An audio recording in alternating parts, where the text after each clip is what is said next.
Hello hello hello बेटा, I am audible. बेटा अब बताओ, ऑडिबल हूँ या नहीं? Hello hello. बेटा वॉइस, आज संडे है, कोई टीम नहीं है, कल लेट हो गया था ना, तो मंडे को उसको ट्रीट करने के लिए बोला है कि मंडे को सही होगा ये। ठीक है।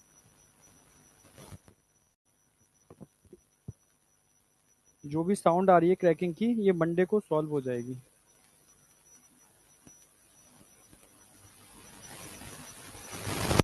बहुत ज़्यादा है।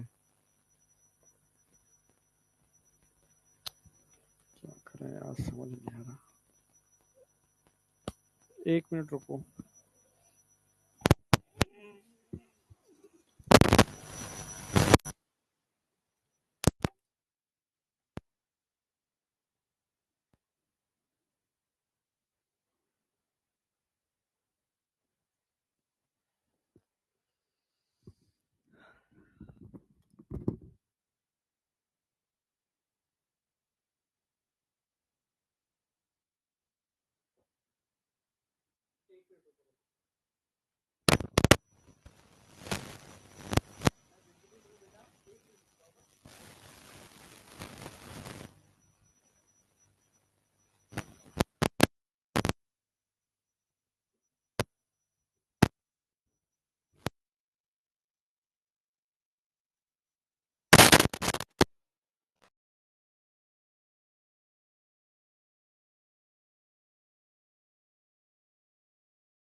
हेलो, हाँ बेटा आप बताओ, अब पहले से बेटर हुई या नहीं हुई? साउंड पहले से बेटर है पूरा? मिट्टी का तो हो गया। हम्म। साउंड पहले से बेटर है? साउंड पहले से बेटर है?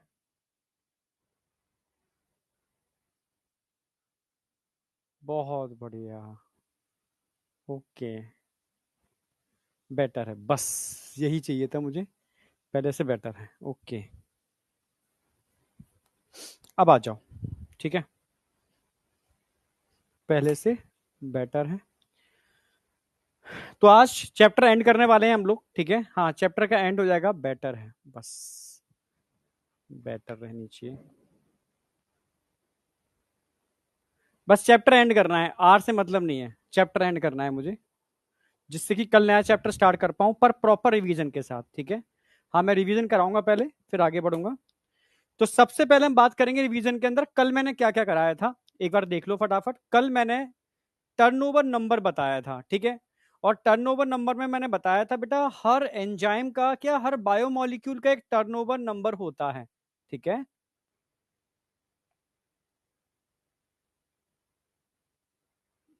भाई, एक ही तो मैंने क्लास लगाई है आज ठीक है भाई। हाँ, क्यों? क्योंकि छुट्टियां होने वाली हैं आपकी, ठीक है? छुट्टियां होने वाली हैं तो एक क्लास मैंने एक्स्ट्रा लगा ली है। भाई, जो बहुत ज्यादा एक्स्ट्रा क्लास लेता है उससे आप बोल सकते हो ये वाली बात, ठीक है? हाँ, तो उससे बोलो ना। जो क्लास बहुत कम लेता है एक्स्ट्रा, ठीक है, वो भी इसलिए क्योंकि छुट्टियां होने वाली हैं, इसलिए मैं एक दो क्लास ले लेता हूँ, एक आज ले लेता हूँ, और एक कभी बीच में मुझे लगेगा तो एक ले लूंगा बीच में, ठीक है? क्योंकि छुट्टियां होने वाली हैं। मुझे तो पता भी नहीं है आज तुम्हारी एक्स्ट्रा क्लास थी। भाई, मेरी तो अब बहुत पहले से लगवा दी थी मैंने, कि मैंने कहा कि सर संडे को आप लगा देना, ठीक है? जैसे कि मंडे को मैं नया चैप्टर स्टार्ट कर दूंगा, और आगे दिवाली की छुट्टियां होने वाली हैं थोड़ी सी, ठीक है? तरुण सर डेंजर हैं तो ये क्या मतलब है? ठीक है, तुम जिससे डेंजर समझते हो उससे कुछ नहीं कहते हो, और जिसे कुछ सब मतलब ठीक है डेंजर नहीं समझते हो तो कुछ भी कह लेते हो। समझ रहे हो? वो डेंजर लगते हैं पर है नहीं वो, ठीक है ठीक है, कह सकते हो तुम उनसे भी, ठीक है?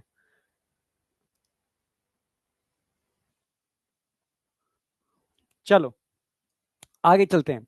तो टर्नओवर नंबर समझ में आ गया कि एक मिनट में, यानी पर्टिकुलर टाइम के अंदर एक एंजाइम की प्रेजेंस में, ज्यादा नहीं, एक एंजाइम कितने सबस्ट्रेट को प्रोडक्ट में कन्वर्ट कर रहा है। एक सिंगल एंजाइम, तो सिंगल एंजाइम का वो टर्नओवर नंबर होगा पर मिनट।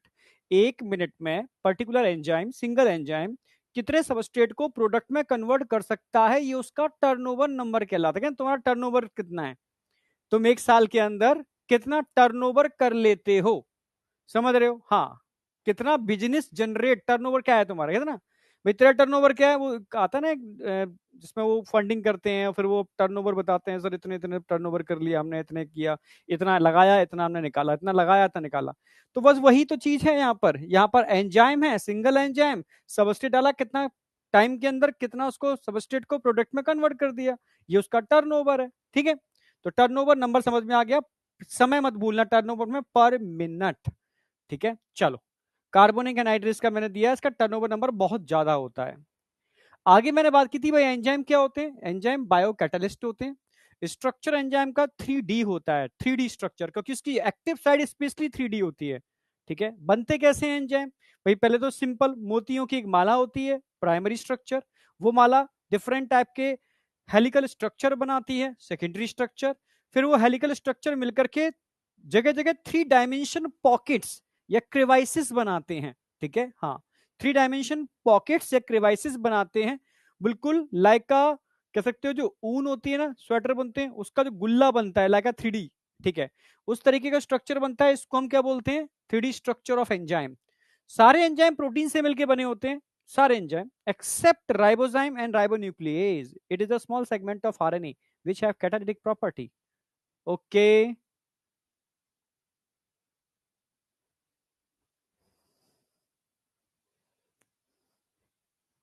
बस तुम कहते ही कहते हो मलिक, दिल की बात उसी से कही जाती है जो दिल के करीब होता है। तुम बस कहते हो करीब होता है, दुनिया के अंदर रियलिटी है ये, ठीक है। ठीक है, और मैं हमेशा कहता हूँ उसी पेड़ को काटा जाता है जो सीधा होता है, ठीक है। इसलिए सीधा कभी किसी को होना नहीं चाहिए। हाँ, दिल के करीब होना एक अलग बात है, ठीक है। मैं देखो, मैंने बचपन में जिन टीचरों से पढ़ा है सरकारी स्कूल के अंदर, वो टीचर खूंखार थे। खूंखार का मतलब बात बात पे तो डंडे मारते थे, मुझे याद है अभी भी, ठीक है। सरकारी स्कूल होता था, पढ़ाते तो थे नहीं, बस कपूरी होती थी, जानते हो ना, एक टोबैको कपूरी टाइप की एक चीज होती है, वो मुंह में भर लेते थे, ठीक है। सरकारी स्कूल में मोटे मोटे डंडे लेके आते थे, आते ही पहले सुताई चालू कर देते थे। तो भाई जब पहले ही पिट जाते थे, मतलब कोई टेढ़ा बैठा है उठा के एक दे दिया, अब क्लास में सन्नाटा एकदम, ठीक है। अब किसी की मजाल है कोई पूछ भी ले, तो बहुत सारे मेरे डाउट होते थे यार, कभी मतलब पूछूं, पर डर जाता था मैं, इतना ज्यादा मैं पूछ ही नहीं पाता था, ठीक है। तो वो चीज मैंने थोड़ी फील की, तो मैंने कहा भाई जब मैं टीचर बना टीचर, तो मुझे लगा यार बच्चे को डराना नहीं चाहिए, ठीक है। थोड़ा सा मतलब वो आपसे बॉन्डिंग बना पाए, जब वो आपसे बॉन्डिंग बना पाएगा तभी तो वो हर क्वेश्चन आपसे डिस्कस कर पाएगा, ठीक है। और तभी एक्चुअल में आप उसके क्वेश्चन को ढंग से सॉल्व कर पाओगे। रियलिटी है, मैं मतलब दुनिया के सारे टीचर्स के लिए बोलता हूँ कि बच्चों के संग एक ऐसी बॉन्डिंग होनी चाहिए जिसके अंदर वो अपने मन की बात, अपने जो भी डाउट्स हैं, वो बिना डरे, बिना झिझक, बिना सेकंड थॉट यार क्या होगा कुछ नहीं, सीधे पूछ ले, तब जाके टीचर उसको अच्छे से एनालाइज करके उसको एक्सप्लेन कर पाता है, ठीक है। इससे टीचर का भी फायदा होता है, क्योंकि जो टीचर बच्चों से ज्यादा इंटरेक्ट करता है, नो डाउट, ठीक है, उससे टीचर को भी बहुत फायदा होता है। और जो बच्चे टीचर से ज्यादा इंटरेक्ट करते हैं उससे बच्चों को भी बहुत फायदा होता है। समझ रहे हो ना? हाँ, समझे? यस, रियलिटी है, ठीक है। तभी तो बहुत सारी जगह, चलो खैर, ठीक है।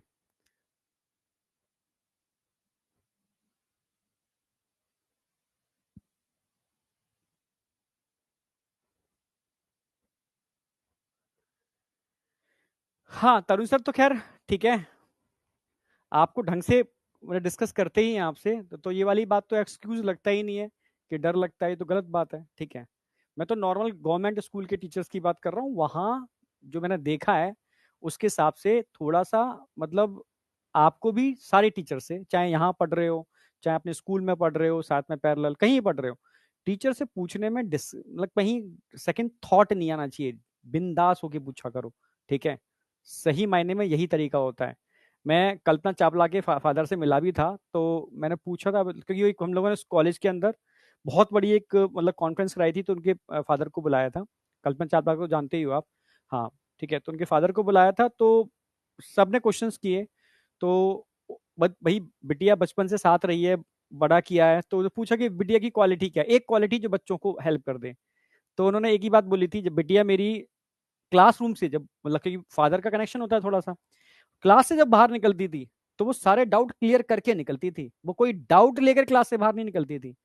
तो नो डाउट ये मुझे भी अच्छा लगा, ठीक है, कि आप भी जब भी, चाहे ऑनलाइन क्लास हो, ऑफलाइन क्लास हो, कहीं पर भी हो, क्लास के अंदर हो, ठीक है, तब तक जितने भी डाउट्स हो अपने क्लियर कर लो, ठीक है। हाँ, कोई कोई डाउट ऐसे भी होते हैं जो उस समय करंट में क्लियर नहीं होते, सेल्फ पढ़ते हो, तो अगली क्लास के अंदर क्लियर करके ही बाहर निकलो, समझे? सही तरीका यही होता है। समझे या नहीं समझे? वापस आ जाओ। तो यहां तक कोई डाउट नहीं होना चाहिए, आगे आ जाओ। फिर मैंने बायो कैटलिस्ट और इनॉर्गेनिक कैटलिस्ट में अंतर बताया था। बायो कैटलिस्ट जो आप अपनी बॉडी में होते हैं, लिविंग ऑर्गेनिज्म के अंदर होते हैं। इनॉर्गेनिक कैटलिस्ट कभी आप केमिस्ट्री लैब में गए हो तो वहां आपने देखे होंगे, ठीक है, कोई टैबलेट जैसी होती हैं, ठीक है। कॉमन 4-5 कैटलिस्ट होते हैं, हर रिएक्शन में डाल दिए जाते हैं। हीट जब होती है किसी सॉल्यूशन के अंदर हीट करते हैं, तब उनको डालते हैं, तब वो काम करते हैं, ठीक है। तो मोस्टली मोस्टली यार प्रोटीन, पर ये मेटल आइंस होते हैं, ठीक है, लिविंग ऑर्गेनिज्म में होते हैं, ठीक है। ये लिविंग ऑर्गेनिज्म में नहीं होते, हाई एफिशिएंसी से काम करते हैं, यानी इनकी एफिशिएंसी यानी काम करने की जो क्षमता है बहुत ज्यादा है, ठीक है, बहुत ज्यादा ये इफेक्टिव होते हैं। ये उनकी एफिशिएंसी बहुत लो होती है, स्लो रिएक्शन करते हैं। हाँ, हाईली स्पेसिफिक होते हैं। जब स्पेसिफिक टर्म आता है तो मतलब हर एंजाइम एक पर्टिकुलर सबस्ट्रेट को एक पर्टिकुलर प्रोडक्ट में कन्वर्ट करता है, ऐसा नहीं कोई कॉमन एंजाइम सबको कन्वर्ट कर देगा, पर ये समझ रहे हो, नॉन स्पेसिफिक होते हैं, यानी ये टैबलेट्स होती हैं, ठीक है, मेटल्स की, किसी भी रिएक्शन में डाल दोगे तो उसको थोड़ा सा फास्ट कर देती हैं। हाई टेम्परेचर पर इनकी एक्टिविटी स्लो हो जाती है, ठीक है, क्योंकि प्रोटीन से मिलके बने होते हैं, सिंपल सी बात है, समझ रहे हो। और प्रोटीन आप जानते हो टेम्परेचर बढ़ाओगे तो इनका जो 3D स्ट्रक्चर होता है, ठीक है, नॉन कोवलेंट इंटरेक्शन ब्रेक कर जाता है, ठीक है।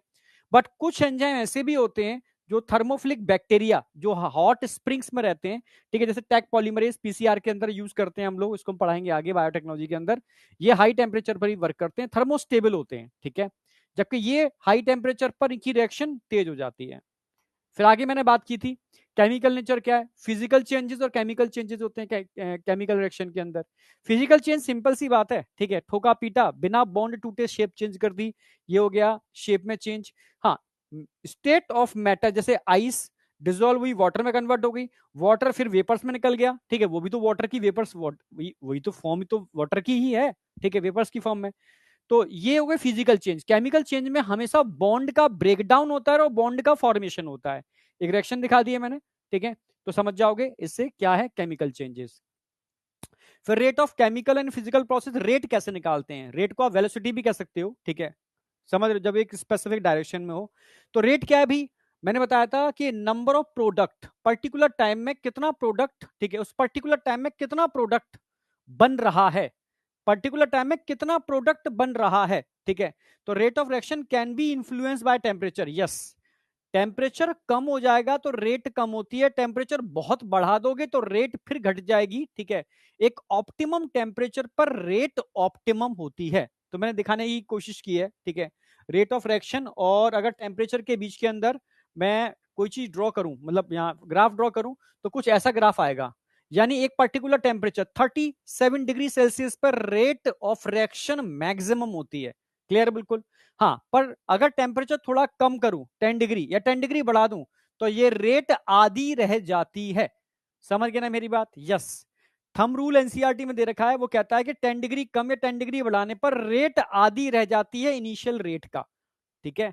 ऐसे ही हमारी बॉडी में जो बॉडी टेम्परेचर होता है 37 डिग्री सेल्सियस होता है, इस पर सारे एंजाइम परफेक्टली काम करते हैं। जब आपको फीवर आता है तो मुंह आपका कड़वा हो जाता है, आपका डाइजेशन वीक हो जाता है, समझ रहे हो क्यों, क्योंकि यहां पर सिंपल सी बात है, आपका थंब रूल लगता है, समझे।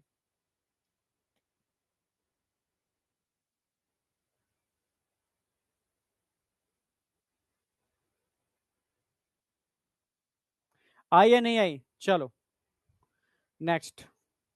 फिर इसके बाद मैंने बात की थी कि जैसे एक, मतलब हम बात करते हैं एक रिएक्शन जो मैंने आपको रेस्पिरेटरी सिस्टम में पढ़ाई है, CO2H2O2CO3, ठीक है, सिंपल सी बात है, कार्बनिक एनहाइड्रेस की प्रेजेंस में बॉडी के अंदर होती है। तो ये बताना चाह रहे हैं कि अगर सोचो कार्बनिक एनहाइड्रेस हमारी बॉडी में नहीं होता तो उसकी एब्सेंस में क्या होता, लगभग 200 मॉलिक्यूल H2CO3 के बनते 1 घंटे में हम जी ही नहीं पाते, क्योंकि CO2 को बाहर निकालना तेजी से CO2 को बाहर निकालना है, समझ रहे हो, तो यहां से CO2 निकलती ही नहीं बाहर, इतने बहुत कम मॉलिक्यूल बन रहे हैं। सोचो हमारी बॉडी के अंदर ये कार्बनिक एनहाइड्रेस नाम का एंजाइम है, बहुत फास्ट एक्टिंग एंजाइम है, ये 1 सेकंड में, घंटा नहीं 1 सेकंड में 6 लाख मॉलिक्यूल बना देता है, तभी CO2 बाहर निकल पाती है। तो एंजाइम की प्रेजेंस में ये रिएक्शन को 10 मिलियन टाइम्स बढ़ा देता है, इन सब पे क्वेश्चन आते हैं, ध्यान रखना, 10 मिलियन टाइम बढ़ा देता है। तो एंजाइम का बहुत बड़ा रोल है हमारी बॉडी के अंदर, बहुत बड़ा रोल। अगर एंजाइम नहीं होते बॉडी में तो जीवन संभव ही नहीं है, सिंपल सी बात।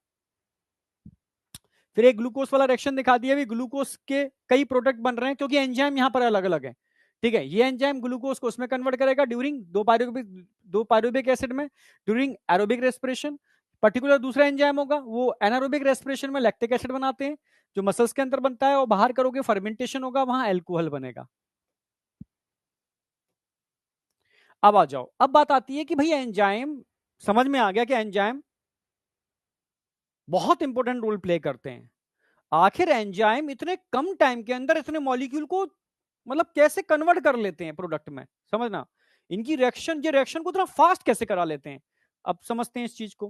भाई एंजाइम करते क्या है, किसी भी रिएक्शन की, भाई कोई भी रिएक्शन हो रही है, ठीक है, उस रिएक्शन के लिए एक एक्टिवेशन एनर्जी होती है, क्या होती है, एक एक्टिवेशन एनर्जी। ये जैसे मानो मुझे यहां से ठीक है, यहां से जम्मू कश्मीर जाना है, दिल्ली से जम्मू कश्मीर।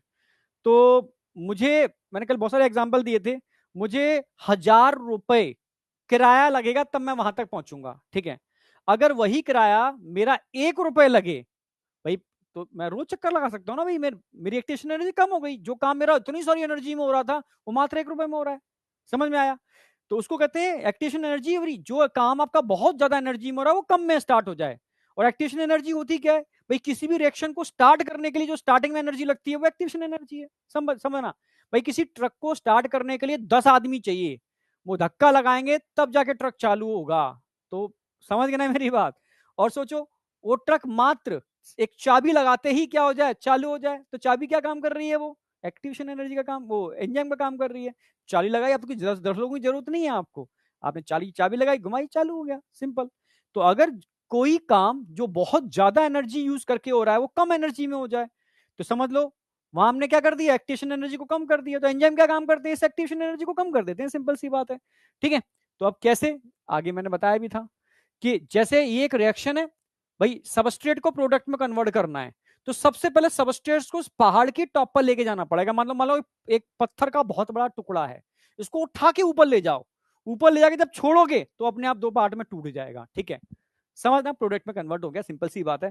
तो यहां से यहां तक ले जाने में आपकी दम निकल जाएगी। क्यों? क्योंकि यहां पर आपको एनर्जी देने पड़ेगी। समझ रहे हो? हाँ, इट्स एक्टिवेशन एनर्जी। रिएक्शन यहां से चालू होगी, रिएक्शन तो यहां से चालू होगी, तो जब यहां से छोड़ोगे तब ये टूटेगा, प्रोडक्ट में कन्वर्ट होगा। अगर आप एंजाइम यूज कर लो तो क्या होगा?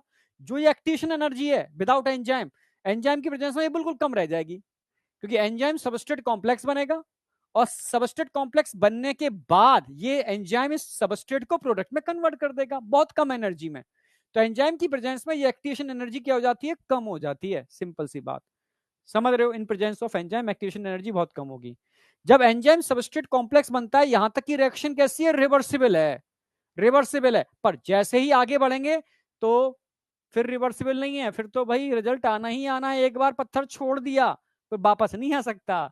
हाँ, यहां तक पत्थर ले गए हो तो वापस नीचे लेके आ सकते हो, पर एक बार छोड़ दिया आपने यहां से तो वापस नहीं आ सकता। क्लियर है? तो मैंने बताया भी था, एंजाइम सबस्ट्रेट कॉम्प्लेक्स बनता है। ठीक है, ये अनस्टेबल पोजीशन है। फिर एंजाइम प्रोडक्ट, ये भी अनस्टेबल है। समझ रहे हो? अभी अनस्टेबल है, ये स्टेबल नहीं है। ये स्टेबल है, अलग अलग है, ये स्टेबल है, अलग अलग है, ये जुड़े हुए हैं, अनस्टेबल कंडीशन है, ध्यान रखना। यहां से यहां तक की रिएक्शन कैसी है? रिवर्सिबल है। पर एक बार इसमें कन्वर्ट हो गया तो ये रिवर्सिबल नहीं है। क्लियर है? बिल्कुल इरिवर्सिबल प्रोसेस है। फिर मैंने एक चीज और बताई थी आपको, अगर सबस्ट्रेट और प्रोडक्ट नीचे है सबस्ट्रेट से, सबस्ट्रेट ऊपर है, प्रोडक्ट नीचे है सबस्ट्रेट से, तो ये एनर्जी क्या होगी? रिलीज होगी। मतलब प्रोडक्ट की एनर्जी ज्यादा है सबस्ट्रेट की एनर्जी से। समझ रहे हो ना मेरी बात? तो यहां एनर्जी क्या हो रही है? रिलीज। मतलब प्रोडक्ट बनना है ना, तो ये एनर्जी रिलीज करता हुआ नीचे जाएगा। समझ रहे हो? फ्री एनर्जी क्या होगी? रिलीज हो गई। हाँ, समझना मेरी बात? फिर मैंने बताया था आपको, इसको कौन सी रिएक्शन बोलेंगे? इसको एक्सोथर्मिक रिएक्शन बोलेंगे, जिसके अंदर एनर्जी क्या हो रही है? रिलीज हो रही है। समझ रहे हो? अगर कंडीशन बताई भी थी उन्हें, पोटेंशियल एनर्जी। ठीक है, ये एक्सोथर्मिक रिएक्शन है। एंडोथर्मिक रिएक्शन में क्या होगा भाई? सबस्ट्रेट से प्रोडक्ट बन रहा है, तो इतनी एनर्जी क्या हो रही है? एब्जॉर्ब हो रही है।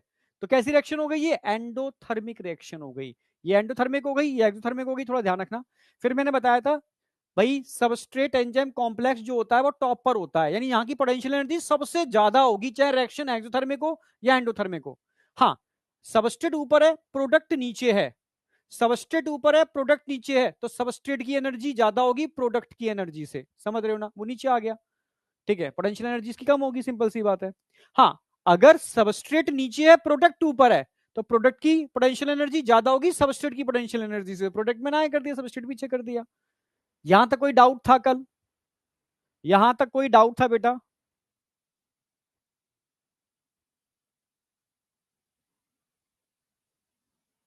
यस है, नो? मुझे हाँ है ना में रिस्पॉन्स दो। नो,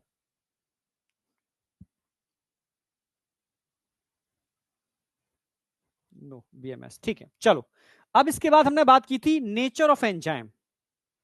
ठीक है, अगर मैं नेचर ऑफ एंजाइम की बात करता हूं कि एंजाइम वर्क कैसे करते हैं, तो एनसीईआरटी में एक थोड़ा पैरा दे रखा है इसका। ठीक है, और समझाने की कोशिश कर रहा है कि भाई कुछ स्टेप्स दिए एनसीईआरटी में, मैं तुम्हें दिखा भी दूं। ये स्टेप्स हैं एनसीईआरटी के, इनकी बात बात कर रहा हूं।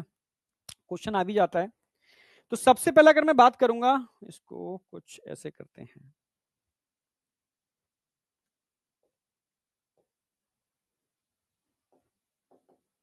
शेप इसकी ये ले लेते हैं।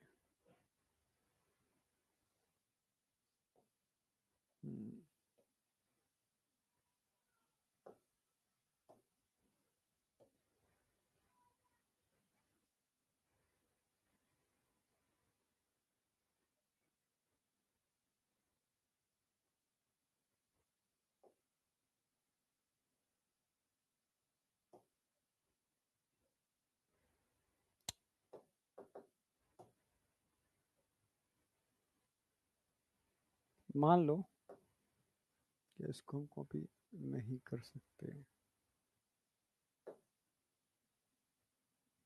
कोई नहीं। अच्छा, ये पूरा नहीं आएगा, कोई नहीं।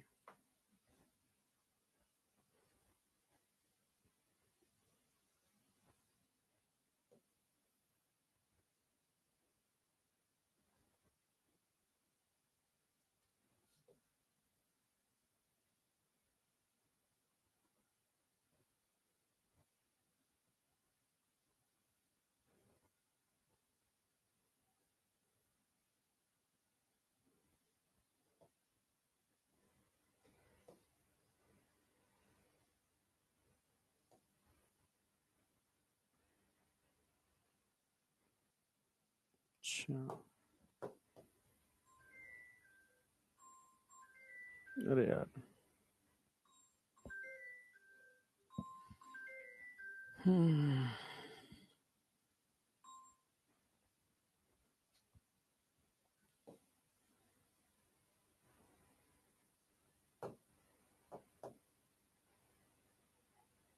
देखो,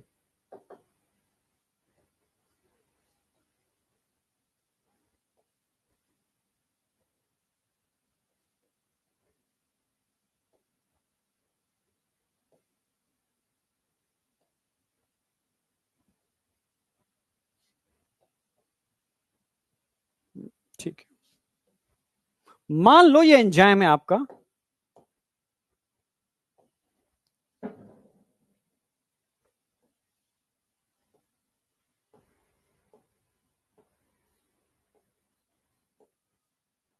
एंजाइम, ठीक है। और मान लो ये सबस्ट्रेट है आपका।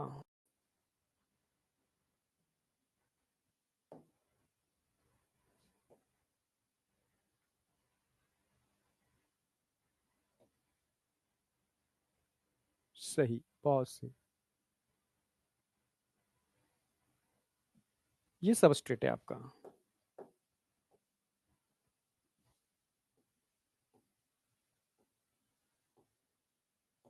ठीक है। एंजाइम समझ में आ रहा है, सबस्ट्रेट समझ में आ रहा है, ठीक है। अगर मैं आपसे कहूं ये सबस्ट्रेट किससे बाइंड करेगा, एंजाइम से, तो पहली जो बाइंडिंग होगी लूज बाइंडिंग होगी, और सेकंड बाइंडिंग होगी टाइट बाइंडिंग होगी, ठीक है। तो यहां पर एनसीईआरटी बोलना चाह रही है कि सबस्ट्रेट जो होता है वो एंजाइम की एक्टिव साइट से बाइंड करता है।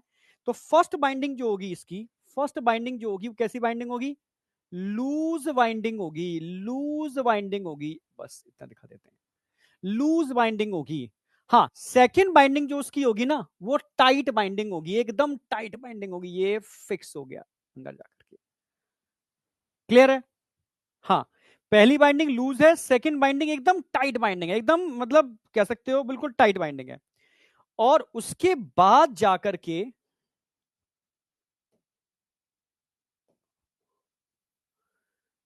यहां पर बॉन्डिंग, क्योंकि भाई सबस्ट्रेट कन्वर्ट टू प्रोडक्ट तो बॉन्डिंग में चेंज आएगा, और तब जाकर के फाइनल कोई प्रोडक्ट बनेगा। प्रोडक्ट बना देते हैं भाई, कोई नई शेप बना देते हैं, त्रिभुज बना देते हैं, चलो।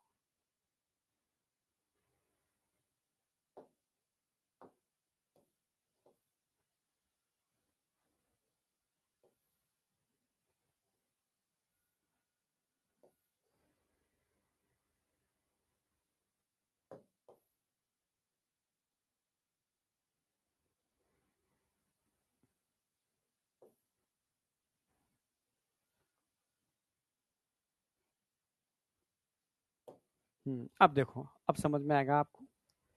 इसका कलर भी चेंज कर दो भाई, नहीं तो।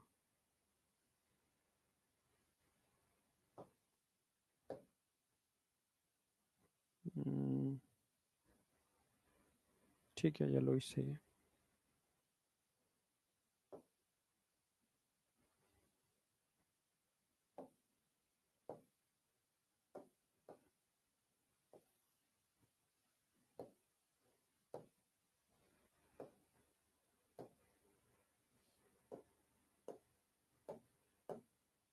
ठीक है, फिर भी अब देखो, अब समझ में आ जाएगा आपको।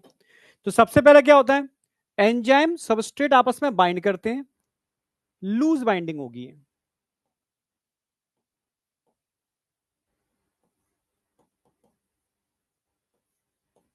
सारे स्टेप में एनसीईआरटी के लिख दे रहा हूं, लूज बाइंडिंग होगी। फिर यहां आकर के एकदम टाइट बाइंडिंग होगी।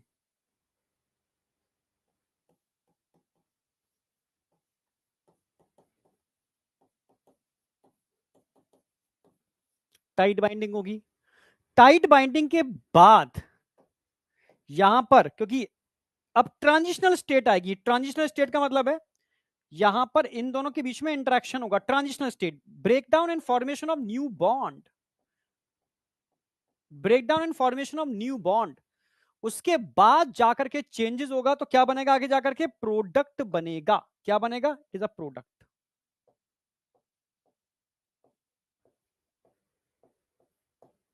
एंजाइम। और फाइनली भाई दोनों की भाई साइड मैच ही नहीं खाएगी, तो प्रोडक्ट यहां से क्या निकल के बाहर आ जाएगा, और एंजाइम अलग हो जाएगा।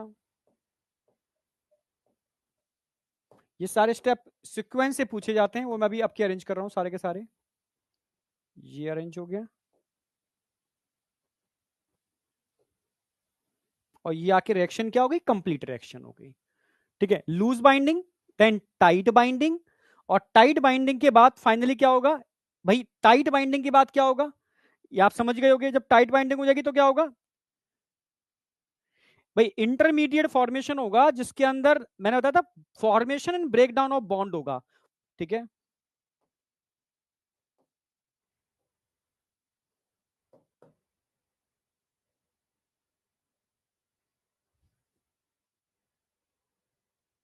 यहां तक की रिएक्शन कैसी है, रिवर्सिबल है। ठीक है, फिर एंजाइम, यहां टाइट बाइंडिंग हो गई, इरिवर्सिबल है, ये भी इरिवर्सिबल है, और फिर फाइनली प्रोडक्ट बन गया। ठीक है, तो ये सबस्ट्रेट है, सबस्ट्रेट है, सबस्ट्रेट है, देन प्रोडक्ट है। समझ गए होगे। तो बस तुम्हें क्या रखना है भाई, सबस्ट्रेट्स अपनी एक्टिव साइट पर डिफ्यूज, या हो क्या रहा है, डिफ्यूजन ऑफ सबस्ट्रेट। ये टर्म मत भूलना, diffusion of substrate, diffusion of substrate. ठीक है, हमेशा सबस्ट्रेट का डिफ्यूजन एंजाइम में एक्वस कंडीशन में होगा। ठीक है, एक्वस कंडीशन चाहिए। तो डिफ्यूजन ऑफ सबस्टेट, सबस्ट्रेट का डिफ्यूजन होगा इसकी एक्टिव साइड में। तो सबसे पहले लूज बाइंडिंग होगी। बाइंडिंग कैसी हो रही है, यहां पर लूज बाइंडिंग हो रही है।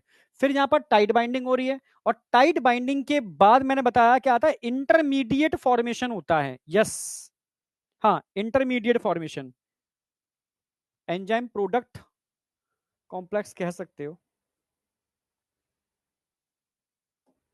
इंटरमीडिएट बोल दिया है तो उसमें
ठीक है, समझ गए होगे। ठीक है, इंटरमीडिएट फॉर्मेशन होगा।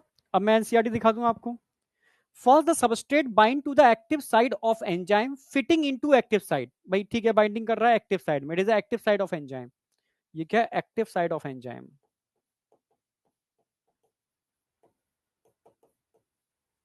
ठीक है, फर्स्ट स्टेप समझ में आ गया। सेकंड क्या कह रहा है? The binding of substrate induce the enzyme to alter the shape fitting more tightly around the substrate. तो पहले लूज बाइंडिंग हो रही है, ठीक है, ये लूज बाइंडिंग हो रही है, देन क्या हो रही है? टाइट बाइंडिंग हो रही है, टाइट बाइंडिंग हो रही है। टाइट बाइंडिंग होने के बाद क्या होगा? नंबर थर्ड पर टाइट बाइंडिंग होने के बाद क्या होगा, देखो।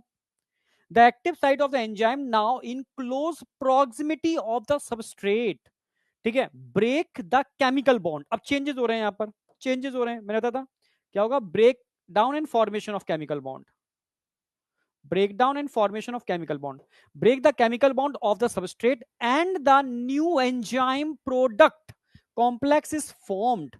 तो अब जब ब्रेक हो जाएगा तो ब्रेक होने के बाद क्या होगा भाई? ये ब्रेक हुआ, ब्रेक होने के बाद क्या होगा? New enzyme product complex is formed.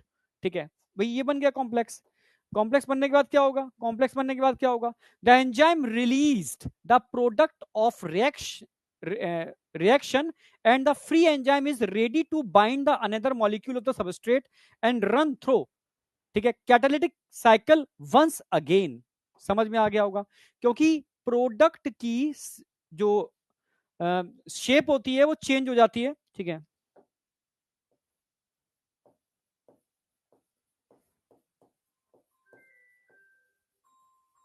इसीलिए प्रोडक्ट इसकी एक्टिव साइड में फिट नहीं होता और यहां से क्या हो जाएगा? रिलीज हो जाएगा। तो ये रिलीज हो गया यहां से, ठीक है, रिलीज हो गया।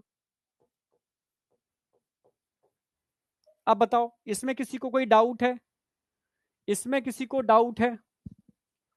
बस फर्स्ट बाइंडिंग जो होती है, ध्यान, फर्स्ट बाइंडिंग जो होती है वो लूज होती है, सेकंड बाइंडिंग जो होती है वो टाइट होती है। ये क्वेश्चन एक बार पूछा गया है, ठीक है। और फिर इंटरमीडिएट स्टेज आती है, इसमें break down and formation of bond होता है। यहां क्या हो रहा है? Break down and formation of bond, break down and formation of bond, bond का ब्रेक डाउन एंड फॉर्मेशन, ठीक है, तभी तो प्रोडक्ट बनेगा। बन गया प्रोडक्ट नया, उठा करके, ये दोनों की एक्टिव साइड मैच ही नहीं कर रही है तो वो निकल जाएगा बाहर। अब बताओ, यहां तक किसी को कोई डाउट है?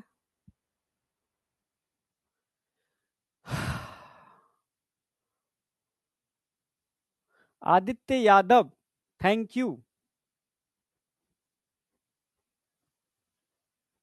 फोर्थ स्टेप समझ नहीं आया? फोर्थ स्टेप में क्या है? ठीक है भाई, ये तो समझ में अलग अलग है। लूज बाइंडिंग हुई, टाइट बाइंडिंग हुई, और मैंने बताया था भाई केमिकल रिएक्शन में क्या होता है, केमिकल रिएक्शन में क्या होता है, फिजिकल चेंजेस होते हैं, वो अलग हो गए।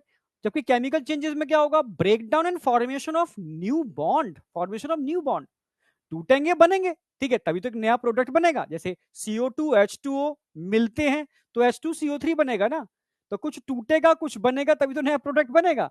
तो कुछ टूट रहा है कुछ बन रहा है तभी तो नया प्रोडक्ट बन रहा है, बन गया नया प्रोडक्ट। तो यहां से break down and formation of bond हो रहा है, इंटरमीडिएट स्टेज आ गई, उसका प्रोडक्ट बन गया, दोनों की साइड अलग अलग है तो बाहर निकल जाएगा, रिलीज हो जाएगा, सिंपल।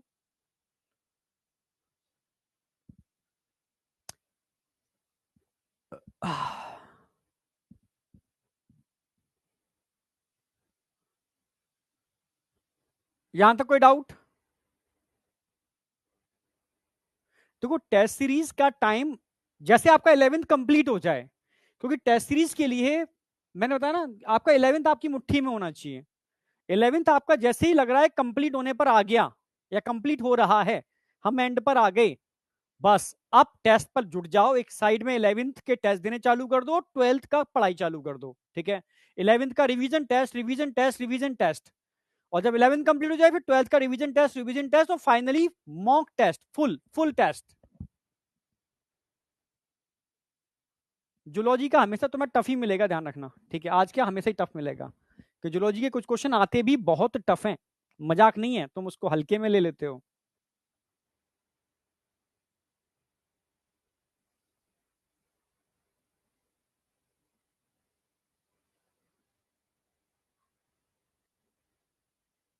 चलो यहां तक बताओ, कोई डाउट है किसी को? कुछ भी कैसा भी डाउट, मतलब कंसेप्चुअल की बात कर रहा हूं, बिल्कुल कंसेप्चुअल चीजें ठीक ठाक होनी चाहिए।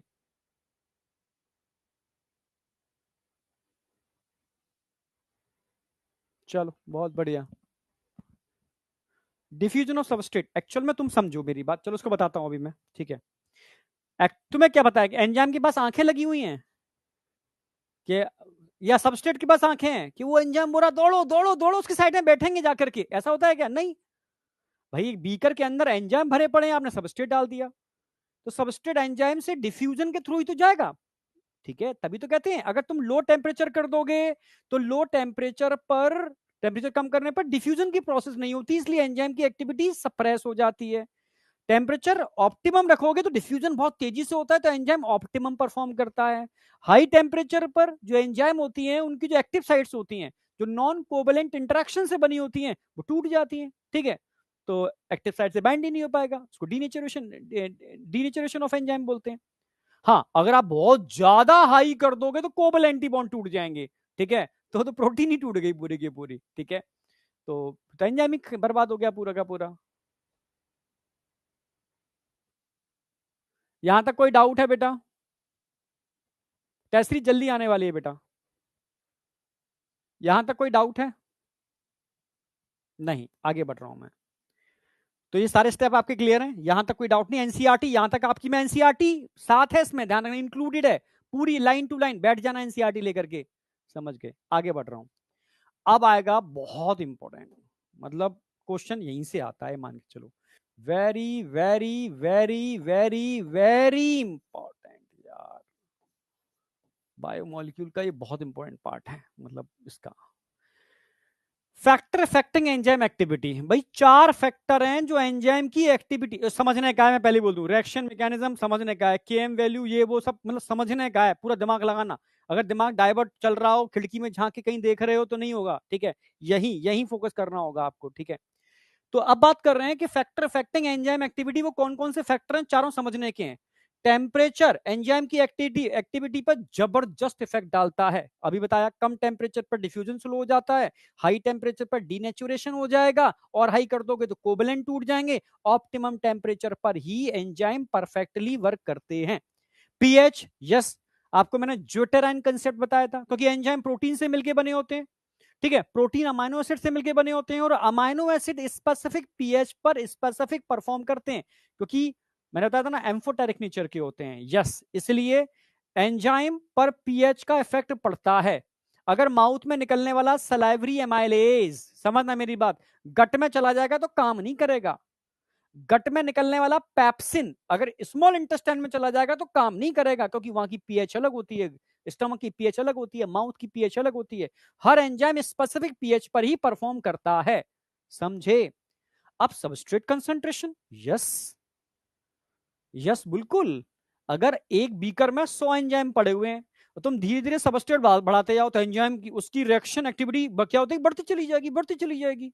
कब तक? जब तक कि वो 100 एंजाइम अपने सबस्ट्रेट के साथ कंप्लीटली बाइंड नहीं कर जाते, सैचुरेट नहीं कर जाते।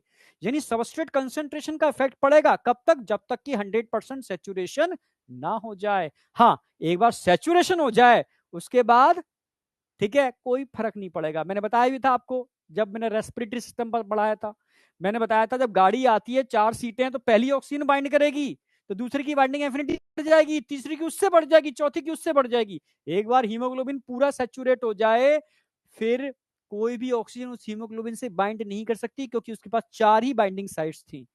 समझ? तभी तो कर्व कैसा बनता है, एस शेप कर्व बनता है, ठीक है। तो सबस्ट्रेट कंसंट्रेशन का इफेक्ट पड़ता है, पर कब तक? जब तक कि कंप्लीट सैचुरेशन नहीं हो रहा, इसको समझाऊंगा। और भाई ये तो बहुत इंपॉर्टेंट है, इनहिबिटर्स, यस। इसमें एक जबरदस्त क्वेश्चन पूछने वाला हूं आपसे। अगर कोई, ठीक है, पिबक्कड़, समझ रहे हो ना? हाँ, पिबक्कड़, पिबक्कड़ समझ रहे हो ना, ड्रिंक करने वाला, गलती से उसने मेथनॉल पी लिया, जानते हो मेथनॉल? तुम्हें शायद पता होगा, तुम सरकारी स्कूल में पढ़े होगे, ठीक है, कुछ में से कई बच्चे। पहले स्कूलों में क्या था, इथाइल एल्कोहल, एक्सपेरिमेंट के लिए इथाइल एल्कोहल आता था, ठीक है।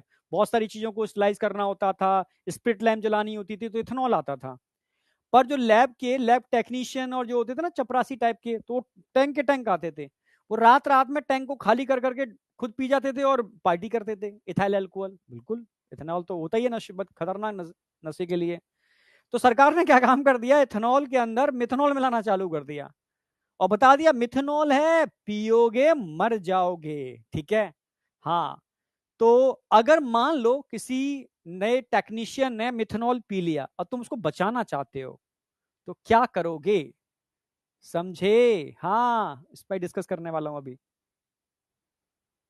जहरीली शराब, यस, मिथेनॉल। जब भी हम नॉर्मल देसी शराब बनाते हैं ना, देसी शराब बनाते हैं जो फर्मेंटेशन करके घर में ही बना सकते हो आप, तो उसमें इथेनॉल के संग संग मिथेनॉल भी बन जाता है। उसको प्यूरिफाई किया जाता है तब जाकर के वो पीने लायक बनती है, पर देसी है वो, उसमें प्यूरिफिकेशन तो चल नहीं रहा है। तो ठेकों पर कभी कभी नहीं जहरीली शराब करके देखा होगा, मर गए लोग, तो वो मिथेनॉल पी के मर जाते हैं, पर उसको बचाया जा सकता है।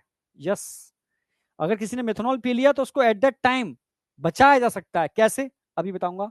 कॉम्पिटिटिव इनिबिटर के अंदर, जबरदस्त कंसेप्ट। ठीक है, चलो समझे? तो करें स्टार्ट। हाँ, इनिबिटर पर आ रहा था मैं।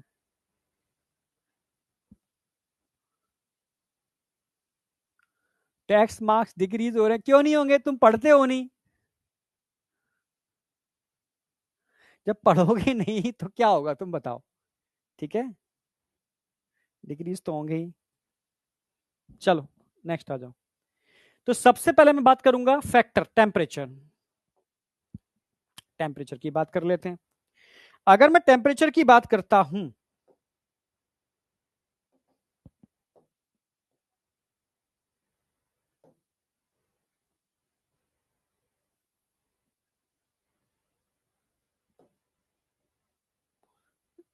चलो मैं एक दिन तुम्हें करता हूँ मार्क्स, तुम कहाँ गड़बड़ कर रहे हो देखता हूँ। टेस्ट में मार्क्स कम आ रहे हैं, देखो दो कारण होते हैं टेस्ट में मार्क्स कम आने के। अगर तुम्हें पेपर लग रहा है बहुत टफ आया, ठीक है, तो वो एक अलग चीज है। ठीक है, कोई पेपर हम थोड़ा टफ बना भी रहे हैं, ठीक है, पर तुम मक्कारी नहीं कर रहे हो, रिवीजन नहीं कर रहे, पढ़ नहीं रहे, तो मार्क्स कम आ रहे हैं, तो वो एक अलग बात है। ठीक है,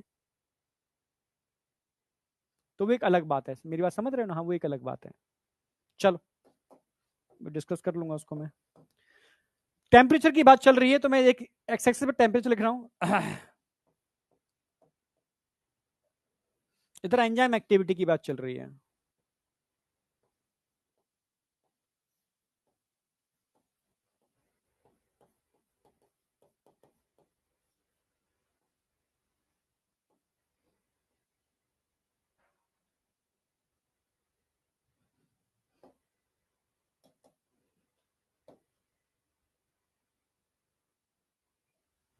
ये मैंने अभी बना के भी दिखाया था आपको।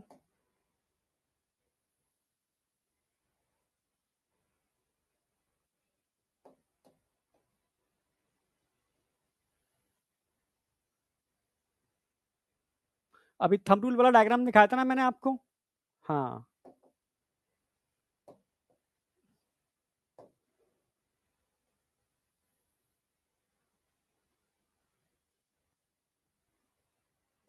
अभी थंब रूल वाला डायग्राम दिखाया था मैंने आपको, बोला भी था। ठीक है, ये ऑप्टिमम टेम्परेचर है, मान लो ये टेम्परेचर है 37 डिग्री सेल्सियस। क्या है?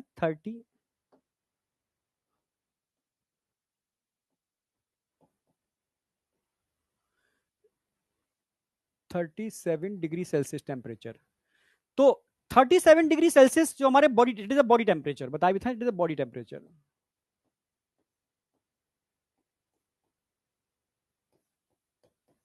इस टेम्परेचर पर जो एंजाइम एक्टिविटी होगी, मैक्सिमम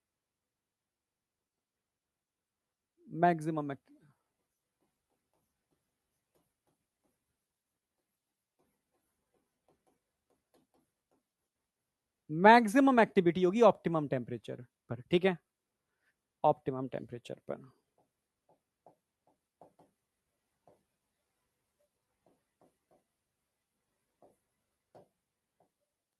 पर अगर ये टेम्परेचर आप क्या करो, इसको बढ़ाओ, तो एक्टिविटी क्या होगी? घटेगी। या घटाओ तो एक्टिविटी क्या होगी? घटेगी। तो ऐसा क्यों होगा? एक्टिविटी घटती क्यों है ऑप्टिमम टेम्परेचर से आप लेफ्ट और राइट साइड जाते हो तो? अभी बताया। अगर अगर तुम लेफ्ट जाओगे थंब रूल के हिसाब से तो भाई मैंने बताया था डिफ्यूजन रेट कम हो जाएगा, मैं अलग से समझा देता हूँ इस चीज को। अच्छा इसमें नहीं आएगा, कोई नहीं, जगह है।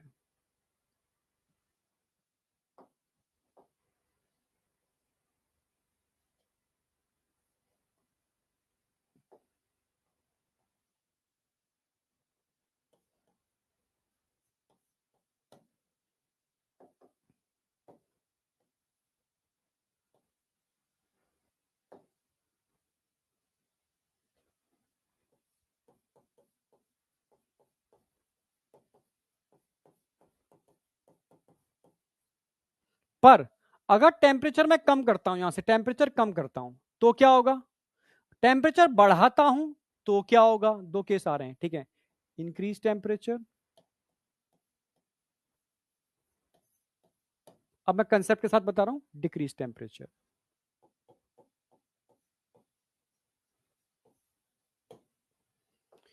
अगर टेम्परेचर कम करूंगा तो ये बीकर है मान लो,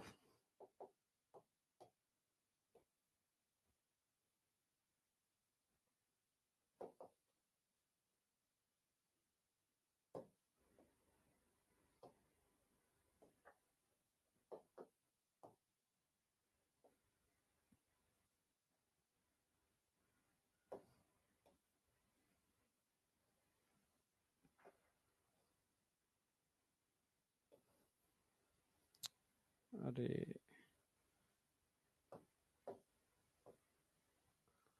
अच्छा नहीं आ रहा ये, चलो कोई नहीं। मैंने पहले डाल दिया था उसको, कोई नहीं।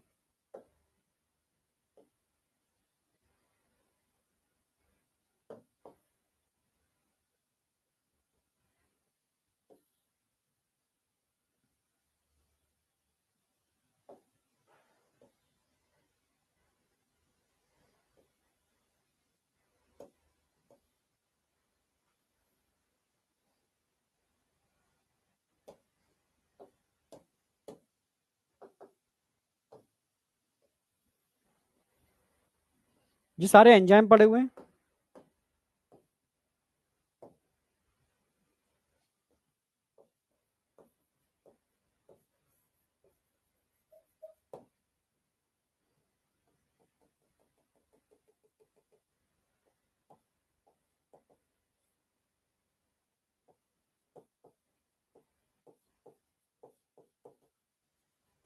एक्वा सॉल्यूशन है,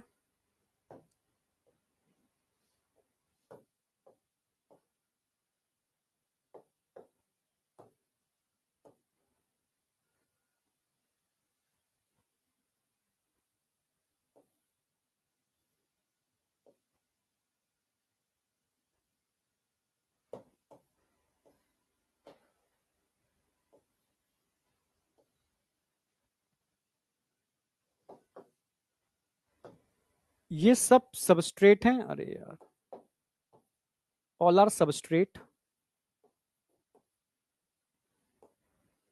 तो टेम्परेचर लो करने पर क्या होगा, रेट ऑफ डिफ्यूजन क्या हो जाएगा, भाई ये एंजाइम क्या करते हैं, डिफ्यूज होके कहां जाते हैं, सबस्ट्रेट डिफ्यूज होके कहां जा रहे हैं, एंजाइम की एक्टिव साइड में एंटर करते हैं, ठीक है।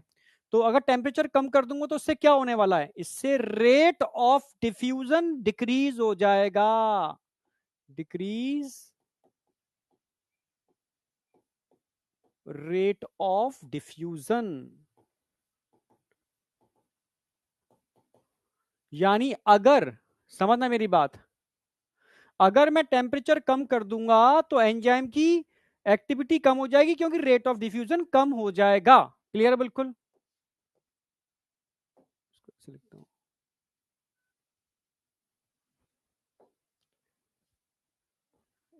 डिक्रीज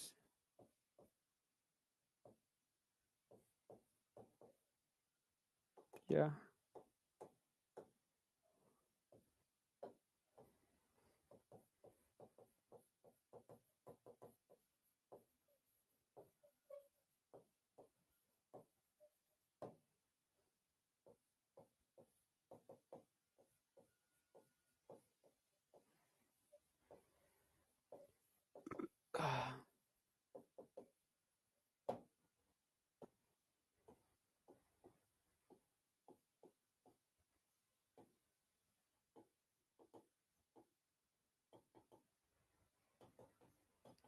जैसे ही टेम्परेचर कम करोगे, टेम्परेचर करने पर क्या होगा, enzyme diffuse, sorry substrate diffuse होके क्या होगा, decrease activity of enzyme due to decrease rate of diffusion of substrate.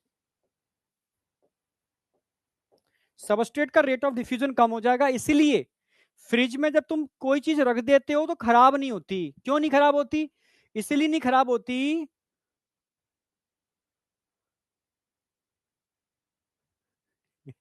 आज सर जियोलॉजी मार्क्स कटवा दिए, ठीक है।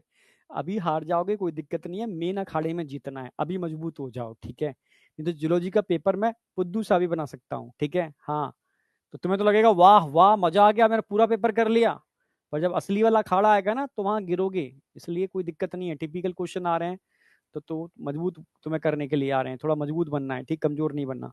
ठीक है, फ्रिज में कोई चीज रख देते हो तो खराब नहीं होती, क्यों नहीं होती, क्योंकि वहां पर सबस्ट्रेट और सबस्ट्रेट का एंजाइम के अंदर डिफ्यूजन रेट स्लो हो जाता है, इसलिए चीजें क्या होती हैं, खराब नहीं होती लंबे समय तक। समझ में आ गया। हाँ, अगर टेम्परेचर मैं बढ़ा देता हूं, ऑप्टिमम टेम्परेचर से बढ़ा देता हूं, ये ऑप्टिमम टेम्परेचर है,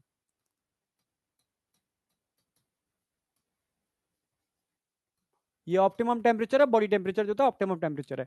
इससे मैं टेम्परेचर बढ़ा दूं, ठीक है, तो क्या होगा, तो डीनेचुरेशन हो जाएगा, denaturation of enzyme.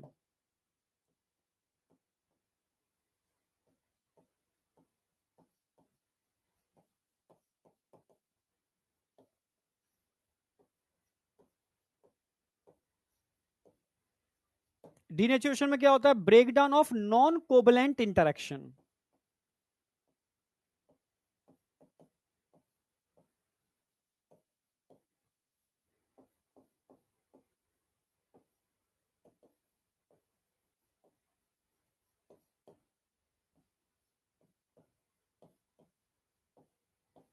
Break down of non covalent interaction, ठीक है, yes, break down of non covalent interaction, ठीक है। जैसे ये स्ट्रक्चर था 3D स्ट्रक्चर, इसको मेंटेन करने के लिए covalent interaction, non non covalent interaction responsible था। ये नॉन कोवलेंट क्या हुआ है,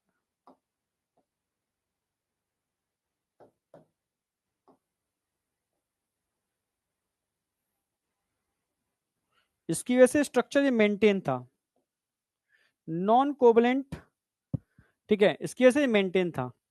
जैसे ही टेम्परेचर बढ़ाया, ये नॉन कोवलेंट इंटरेक्शन का ब्रेकडाउन हुआ, और ब्रेकडाउन होकर के ये सिंपल खुल गया, ठीक है, प्राइमरी स्ट्रक्चर में आ गया। तो नोट कर लो, तो तुम एक बार, फादर का कॉल है, देख लो क्या है ना।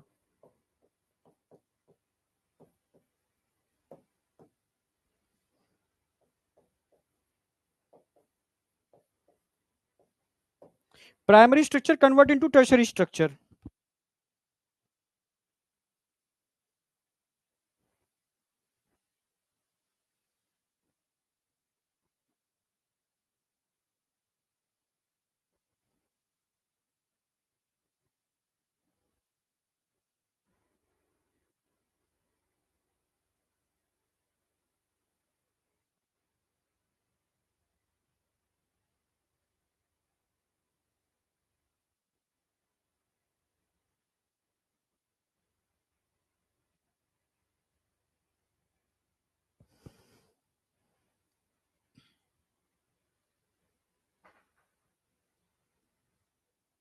चलो, हाँ, समझ में आया, नोट कर लिया।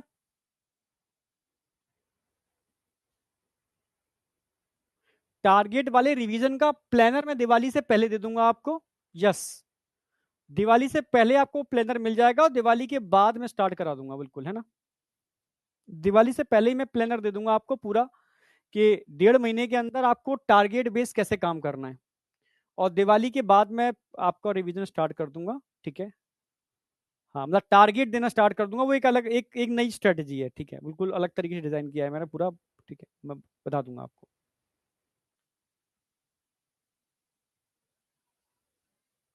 हाँ, संडे को हॉलीडे है, जिन बच्चों को ट्रेवल करना है कर सकता है, ठीक है। और जैसे अगर तुम कहोगे तो कोई क्लास ले लेंगे, तुम कहोगे तो, नहीं कहोगे तो कोई बात नहीं है, ठीक है। हाँ, डिपेंड करेगा, ठीक है, कंडीशन पर तुम बताओगे। देखता हूँ कोई एक क्लास, मैं तरुण सर में तो कोई एक तो ले लेगा, ठीक है, एक तो ले ही सकते हो, मतलब डिपेंड करेगा तुम कहोगे तो। हाँ, टेस्ट तो है तुम्हारा संडे को, देख लेंगे, टेंशन मत करो, वो तो अभी दूर है संडे, ठीक है, तुमसे बात करके डिस्कस करके ही करेंगे जो करेंगे, ठीक है। तुम कहोगे तो ही करेंगे, टेंशन मत लो, ठीक है। तो यहां तक बताओ, कोई डाउट है किसी को? मतलब ये टेम्परेचर वाला कंसेप्ट ध्यान रखना, फैक्टर अफेक्टिंग द, ठीक है, फैक्टर अफेक्ट में एंजाइम एक्टिविटी नंबर 1 टेम्परेचर की बात कर रहा हूं। मैंने बताया था एक ऑप्टिमम टेम्परेचर पर भी एंजाइम की जो एक्टिविटी होती है मैक्सिमम होती है। कम करोगे एक्टिविटी कम हो जाएगी, बढ़ाओगे तो एक्टिविटी कम हो जाएगी। क्यों हो रही है? तो इसका मैं कारण बता दिया है, कॉज क्या है। टेम्परेचर कम करने पर रेट ऑफ डिफ्यूजन कम हो जाता है, ठीक है।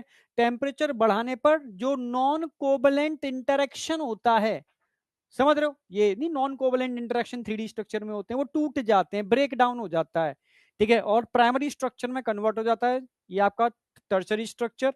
तो फिर एक्टिव साइट बची ही नहीं, तो एंजाइम कहां से काम करेगा, समझे? चलो,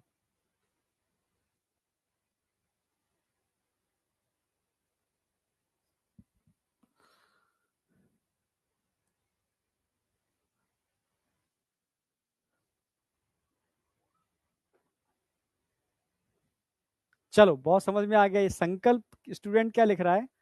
botany teacher freeze example in fungi, zoology teacher because of enzyme. अच्छा चलो बहुत सही,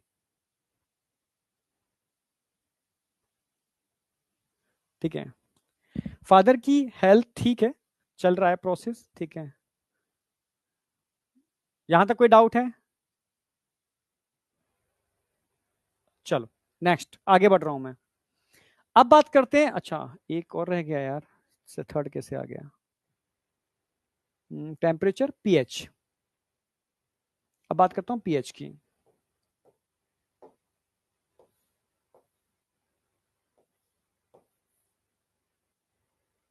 हम्म,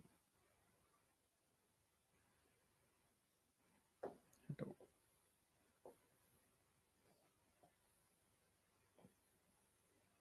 अब ठीक है ना, पीएच।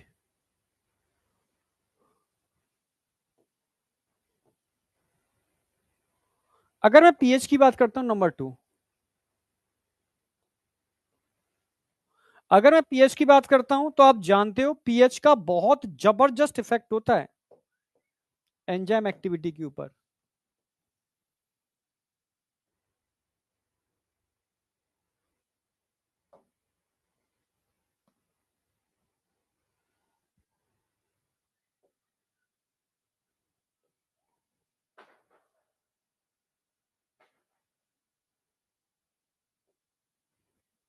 ठीक है, चलेगा, कोई नहीं, समझना। अगर मैं पीएच की, यहां पीएच की बात कर रहा हूं, पीएच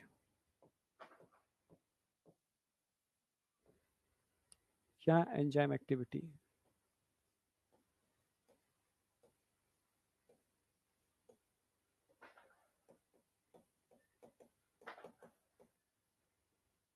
ठीक है। आप जानते हो एंजाइम किस नेचर के होते हैं? भाई एंजाइम किस नेचर के होते हैं? ऑल एंजाइम आर प्रोटीन, और प्रोटीन बने होते हैं अमाइनो एसिड से, और अमाइनो एसिड बेटा एम्फोटेरिक नेचर के होते हैं, ठीक है।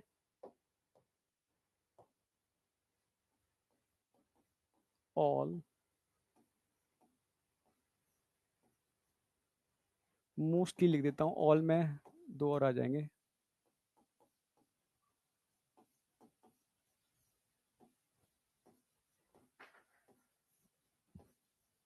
मोस्टली एंजाइम्स आर प्रोटीन,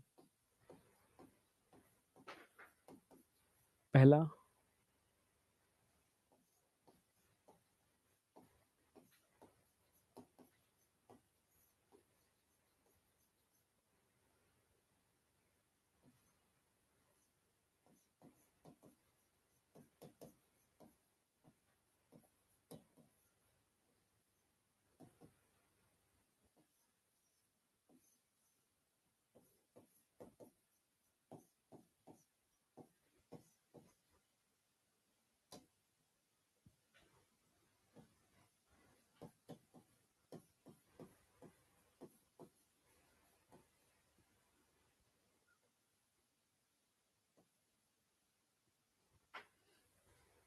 ठीक है, और अमाइनो एसिड एम्फोटेरिक नेचर के होते हैं, एम्फोटेरिक नेचर, ठीक है, इसीलिए पीएच का इफेक्ट पड़ता है।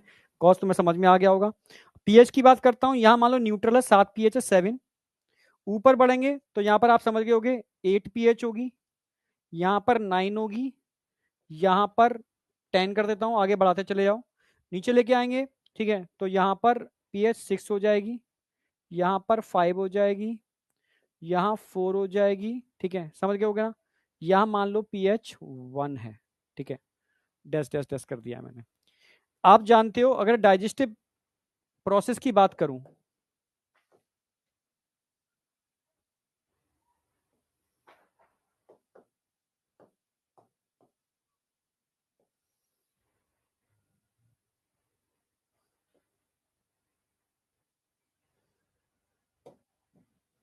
एक यहां दिखा देता हूं, एक 6.7 पे दिखा देता हूं, एक थोड़ा सा मैं और 7.7 और 8 के आसपास दिखा देता हूं, यहां दिखा देता हूं 6.7, 6.8, 7.8, 1.8 ऐसे दिखा देता हूं, ठीक है, चलो, ठीक है। कुछ एंजाइम ऐसे होते हैं, कुछ एंजाइम ऐसे होते हैं जिनकी जो मैक्सिमम एक्टिविटी होती है ना, वो इस पीएच पर होती है। कुछ ऐसे होते हैं जिनकी मैक्सिमम एक्टिविटी होती है ना, वो इस पीएच पर होती है। कुछ ऐसे होते हैं जिनकी मैक्सिमम एक्टिविटी इस पीएच पर होती है। बहुत प्यारा एग्जांपल दे रहा हूं मैं आपको, बहुत कॉमन एग्जांपल है। अब डाइजेस्टिव सिस्टम मैंने पढ़ाया नहीं है, तो पहले तो पूरा पढ़ाता था, ठीक है। यहां पीएच कितनी आ रही है, यहां कितनी आ रही है, मान लो 7.8 है, तो यहां कितनी होगी, मान लो 6.8 है, यहां कितनी होगी, 1.8 है। तो आप जानते हो कुछ एंजाइम ऐसे होते हैं 1.8 पर मैक्सिमम वर्क करते हैं। तो 1.8 पर कौन सा एंजाइम वर्क करता है, जरा बता सकते हो 1.8 पर कौन काम करेगा, एग्जांपल 6.8 का एक एग्जांपल बताओ मुझे जरा, ठीक है, 7.8 का कोई एक एग्जांपल बताओ मुझे, ठीक है।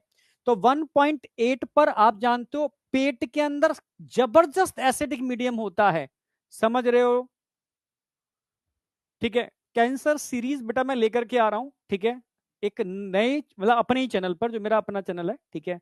हाँ, वो चैनल अब मैं थोड़ा सा उसको बस मतलब मैं इसी चीज के लिए मतलब कर रहा हूं, जिसके अंदर मतलब एक तरह साइंस बिहाइंड हेल्थ, मतलब हेल्थ के पीछे की जो साइंस है, पूरा conceptual with evidence, with research paper, जिससे कि आपको समझ में आए कि किसकी क्या डेटा है, कैसे काम मतलब होता है, कितनी कंडीशन है, बिल्कुल रियल डेटा के साथ, ठीक है। चलो, तो 1.8 पे आप जानते हो स्टमक में कौन सा एंजाइम होता है, पेप्सिन। पेप्सिन किस एंजाइम किस पीएच पे काम करता है, 1.8 पर, ठीक है। कम ज्यादा कर दोगे एक्टिविटी घट जाएगी। 6.8 पर सलाइवरी एमाइलेज, सलाइवरी एमाइलेज 6.8 पर मैक्सिमम काम करते हैं। अच्छा, 7.8 पर इंटेस्टाइनल एंजाइम लाइक, ठीक है, ट्रिप्सिन, ट्रिप्सिन, ठीक है। ट्रिप्सिन किस पीएच पे काम करता है, 7.8। तो ये समझ में आ गया होगा, क्योंकि हर एंजाइम एक स्पेसिफिक पीएच पे काम करता है, ठीक है। माउथ वाला एंजाइम अगर तुम उसको स्टमक में डाल दोगे काम नहीं करेगा, अगर तुम स्मॉल लार्ज इंटेस्टाइन में डाल दो, स्मॉल इंटेस्टाइन में डाल दोगे काम नहीं करेगा, इसको स्टमक में डाल दोगे काम नहीं करेगा, इसको यहां डाल दोगे काम नहीं करेगा। यानी हर एंजाइम एक स्पेसिफिक पीएच पर ही काम करता है। क्यों, क्योंकि एंजाइम प्रोटीन से मिलकर बने होते हैं, प्रोटीन अमाइनो एसिड से मिलकर बने होते हैं, और अमाइनो एसिड एम्फोटेरिक नेचर के होते हैं। इसमें कोई डाउट नहीं होना चाहिए आपको, यस या नो, यहां तक कोई डाउट बेटा, नहीं, चलो।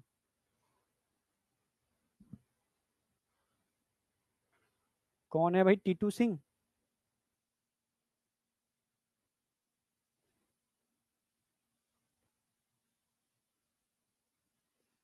टीटू सिंह जिनका पुनर्जन्म हुआ है, नहीं जानता भाई मैं।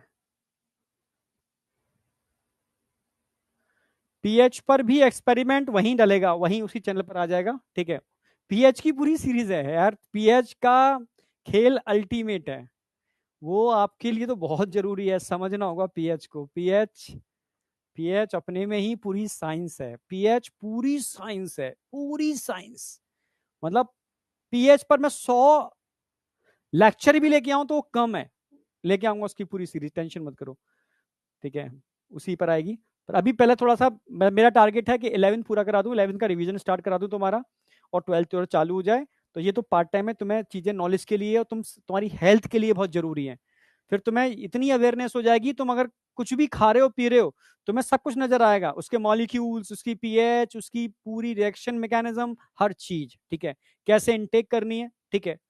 और एक्चुअल में मेन चीज पता है जो मैं समझ पाया, लोगों को अवेयरनेस नहीं है, ठीक है, मैं सच कह रहा हूँ, मैं उसमें अपने को भी इंक्लूड कर रहा हूँ। मुझे ही बहुत सारी चीजों की अवेयरनेस नहीं थी जब मैंने फेस की बहुत सारी चीजें, ठीक है, मतलब अपनी हेल्थ फेस की मैंने, ठीक है, फादर की हेल्थ फेस की, मदर की हेल्थ फेस की। फिर जब ये हेल्थ फेस की तो मेरा लोगों से इंटरेक्शन हुआ, ठीक है, तब मैंने बहुत सारे लोगों से डिस्कस किया, तब समझ में आ रहा है कि एक्चुअल में इस दौड़ती हुई भागती हुई जिंदगी के अंदर लोगों को पता ही नहीं है कि एक्चुअल में मतलब क्या क्या चीजें हैं, बिहाइंड क्या चल रहा है। तो वो जो बिहाइंड चीजें हैं ना, जो पॉइंट्स में भी लोगों को, मतलब पॉइंट्स के अंदर भी लोगों को नहीं पता, ठीक है, उसको मैं सामने लेके आना चाह रहा हूँ विद एविडेंस। एक्चुअल में ऐसे नहीं, कोई भी चीज आजकल क्या है, कोई भी चीज लोग क्या देखते हैं उठा करके वही चीज बोल करके वो अपना व्यू के लिए कुछ भी कर देते हैं। मतलब वो एक्चुअल में वो मेरा मेन कंसेप्ट होगा, मतलब एक्चुअल में तुम्हें समझना होगा कि मतलब वो चीज है क्या, कैसे काम करती है, और क्या चीज मतलब हम लोगों को अपनी लाइफ में पता होनी चाहिए। नहीं तो अगर सब चीजें, अगर आपको अवेयरनेस कुछ चीजों की आ जाए ना, तो आप नॉर्मल लाइफ जी करके भी हेल्दी रह सकते हो, सिंपल तरीके से, हर स्थिति परिस्थिति में, ठीक है। वो मैं डिस्कस करूंगा बाद में, आगे बढ़ रहा हूं मैं। बहुत important, very very very important, इसको मत भूलना भाई। सबस्ट्रेट कंसंट्रेशन, यस, मैंने आपसे कहा भी था भाई, एक मॉलिक्यूल से 4 ऑक्सीजन बाइंड कर सकती हैं, पर स्टार्टिंग में तो ऑक्सीजन बाइंडिंग जरूरी होती है, और तो कर्व एस शेप कर जाता है, और फिर एक बार 4 बाइंडिंग कर जाए उसके बाद कोई फर्क नहीं पड़ता। ऐसे ही सारा खेल यहां पर है, मैं ग्राफ भी बना रहा हूं और बिल्कुल एक्सपेरिमेंट करके भी बताऊंगा आपको।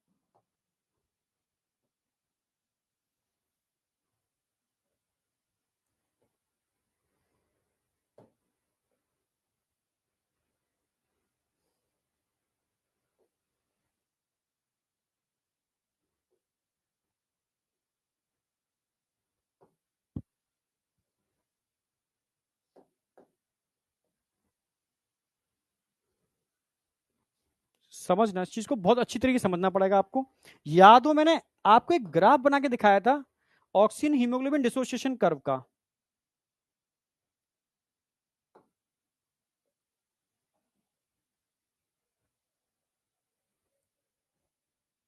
याद आया? थोड़ा सा और अच्छे से।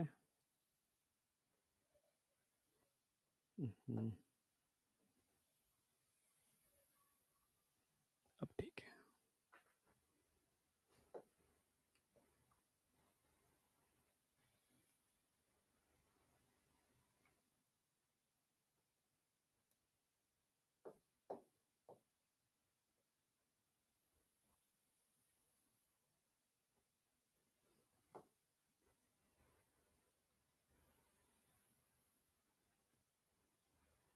ठीक है, अब सही आ गया, लगभग एस शेप कर बनता है, याद आ गया होगा, ठीक है।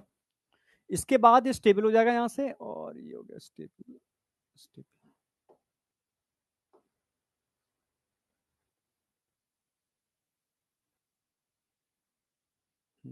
याद आ गया होगा,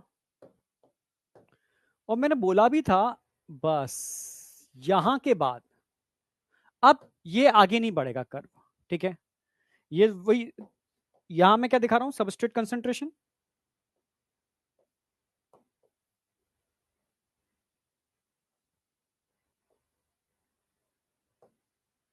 यहां क्या दिखा रहा हूं, एंजाइम एक्टिविटी।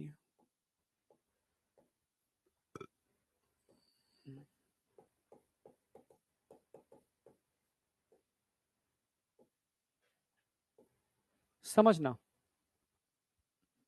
यहां पर मैक्सिमम एक्टिविटी होगी वी मैक्स, वी मैक्स, भाई मैक्सिमम एक्टिविटी आ रही है। हाँ, इसका मिडिल पॉइंट निकालूंगा, मिडिल पॉइंट, ये मिडिल पॉइंट आ गया, ये क्या होगा, हाफ वी मैक्स। समझना मेरी बात, हाफ वी मैक्स जिस सबस्ट्रेट कंसेंट्रेशन, ये सबस्ट्रेट कंसेंट्रेशन,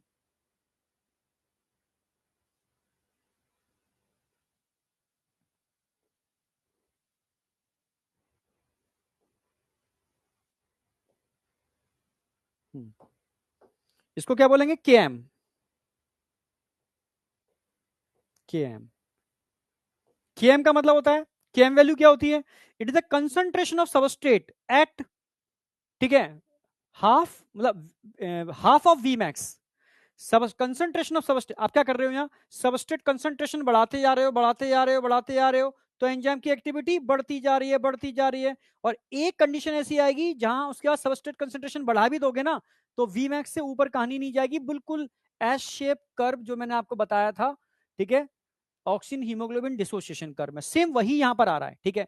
वहां पर मैंने आपको याद हो, आपको P50 वैल्यू बताई थी, P50 value, it is a concentration of oxygen at 50% haemoglobin is saturated, उसको P50 वैल्यू बोलते हैं। यहां करेंगे concentration of substrate at half of, at reaction so half of V max. समझ रहे हो ना मेरी बात, हाँ, ऑक्सीजन बाइंडिंग एफिनिटी।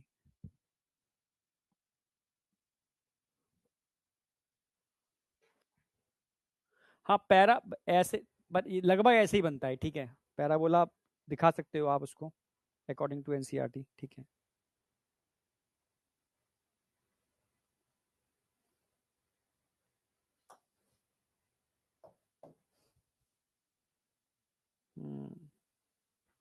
थोड़ा सा ऐसा आएगा ये ठीक है, कर देता हूँ मैं, अकॉर्डिंग टू एनसीईआरटी ही कर देता हूँ।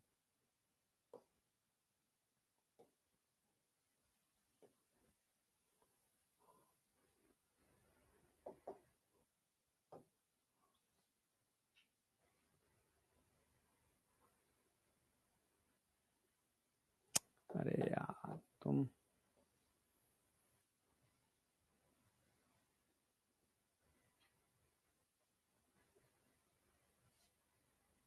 अच्छा ठीक है, ऐसे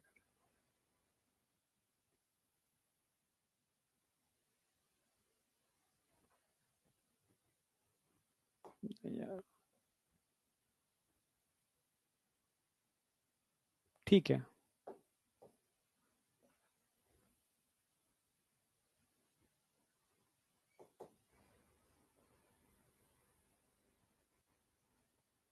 अच्छा बनाने के चक्कर में ये होता है, ठीक है, अब सही है।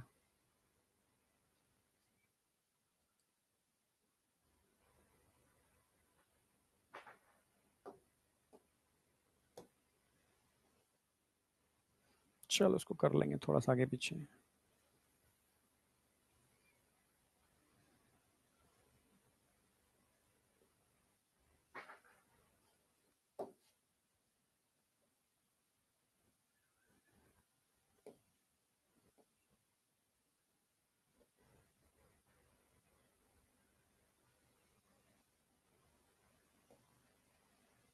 ठीक है बेटा, अब तुम थोड़ा सही है, बिल्कुल एनसीईआरटी डिट्टो नहीं हो रहा, पर ठीक है, फिर भी ठीक है। तो समझने की कोशिश करना, तुम्हें बता रहा हूं मैं।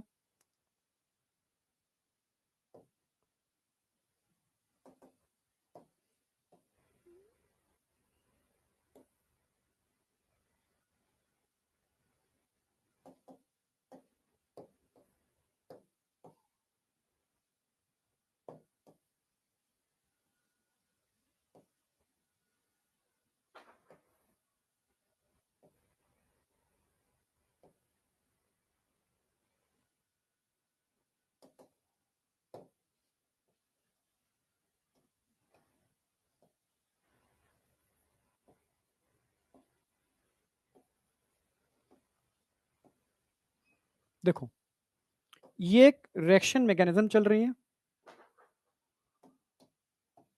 तुम ही बताना।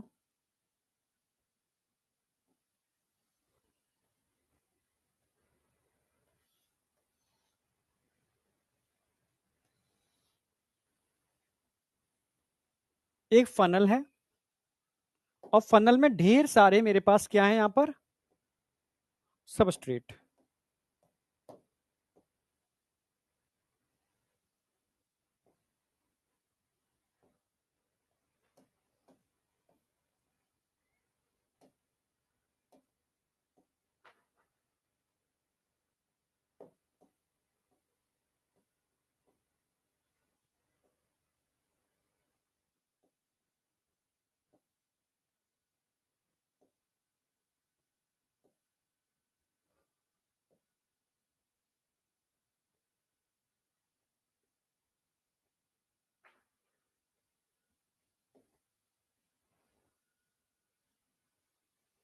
अब समझना, मैं तुमसे कह रहा हूं कि यहां पर क्या है, सबस्ट्रेट,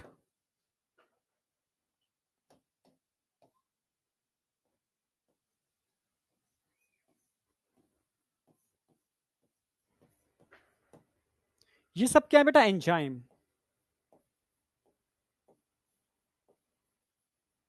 ठीक है, अब मैं तुमसे कर क्या कह रहा हूं, मैं ये कह रहा हूं कि धीरे धीरे मैं इसमें सबस्ट्रेट को एंटर करा रहा हूं। इस रिएक्शन करने के लिए क्या कर रहा हूं मैं, यहां पर सबस्ट्रेट की एंट्री करा रहा हूं। तो सबस्ट्रेट डालता जाऊंगा, एक्टिविटी बढ़ेगी घटेगी, बढ़ती जाएगी, डालता जाऊंगा, एक्टिविटी बढ़ती जाएगी बढ़ती जाएगी। पर कंडीशन एक ऐसी आएगी जिसमें सारे सारे के सारे सबस्ट्रेट क्या आ जाएंगे, यहां आया, देखो ये आया, ये खिसक के नीचे ये आ गया, बाइंड कर गया, ये खिसक के ये आया, ये बाइंड कर गया, ये नीचे आया, ये बाइंड कर गया, और एक्टिविटी बढ़ती जा रही है बढ़ती जा रही है। अब ये आया खिसक के, ये बाइंड कर गया। अब बताओ, इसके बाद अगर सबस्ट्रेट नीचे आएगा और बाइंड करने की कोशिश करेगा, बाइंड कर पाएगा किसी से, बताओ? बाइंड कर पाएगा, नहीं कर पाएगा। ये भी आने के हमें डाल दिया, ये भी कोशिश कर रहा है बाइंड करने की, नहीं कर पा रहा है। ये भी नीचे आया, बाइंड करने की कोशिश कर रहा है, नहीं कर पा रहा है। ये भी नीचे आया, बाइंड करने की कोशिश कर रहा है, घूम रहा है, नहीं बाइंड नहीं कर पा रहा। यानी एक बार जब एंजाइम सैचुरेट हो जाएगा, एक बार एंजाइम जब सैचुरेट हो जाएगा, तो क्या क्या सबस्ट्रेट की कंसंट्रेशन का इस पर कोई इफेक्ट पड़ेगा? हाँ या ना, बोलो तो सही भाई। क्या हम बता रहा हूं अभी, क्या है पहले ये बताओ, क्या सबस्ट्रेट की कंसंट्रेशन का इस पर कोई इफेक्ट पड़ेगा? हाँ या ना?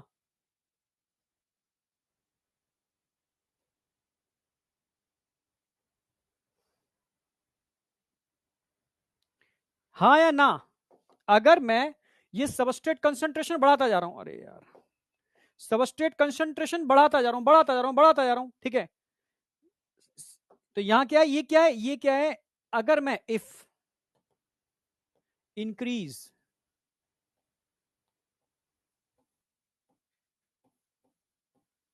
Substrate concentration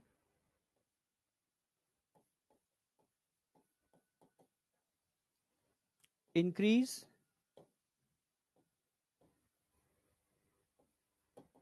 velocity of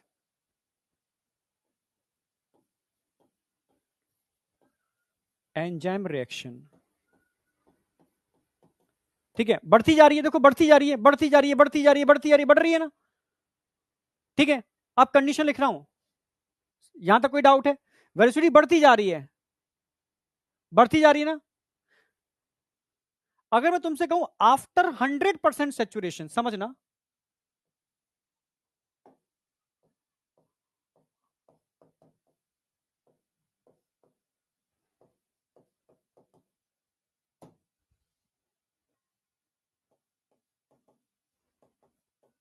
after 100% saturation,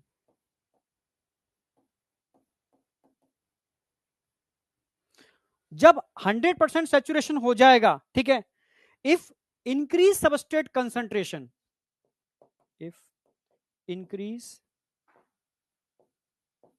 substrate concentration,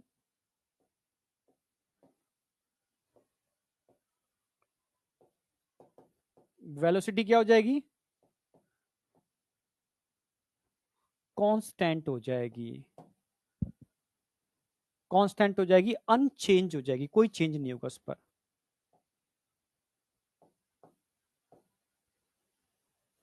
क्यों?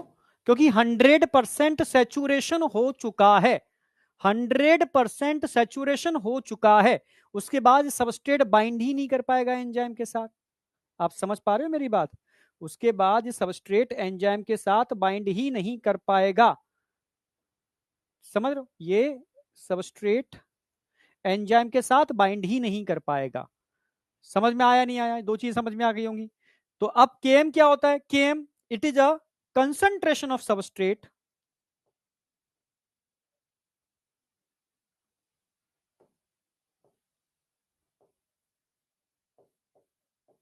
concentration of substrate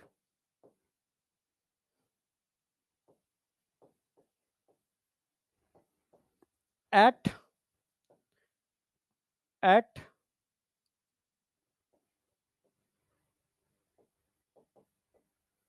velocity of reaction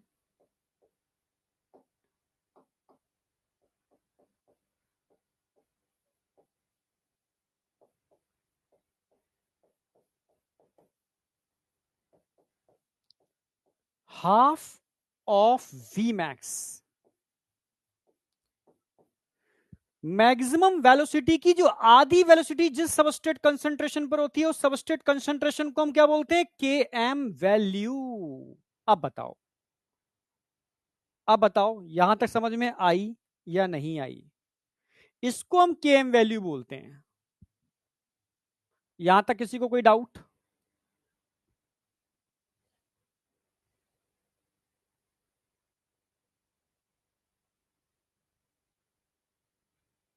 दारू वाला बताऊंगा. कैसे देखो कौन है ये? अजीत कुमार.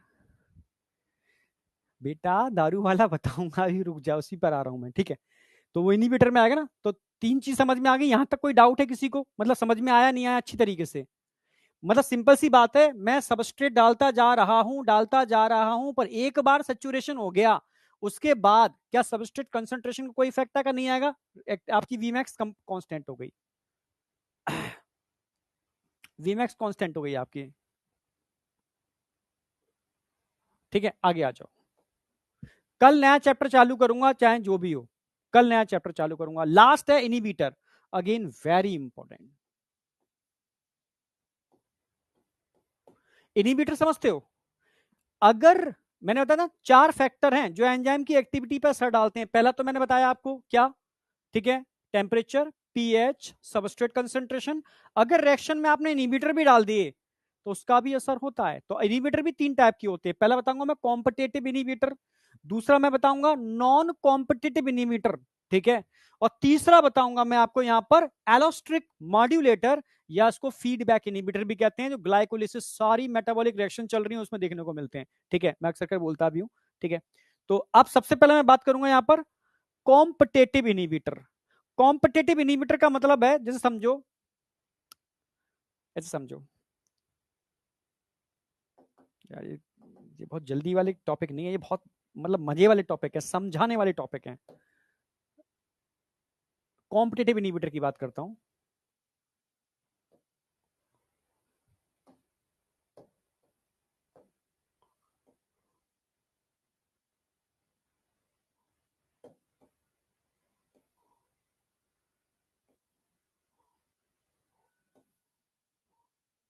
ये एंजाइम है. एंजाइम की यहां पर एक ही एक्टिव साइट्स होती है. एंजाइम की एक्टिव साइट ज्यादा नहीं होती, सिंगल एक्टिव साइट्स होती है.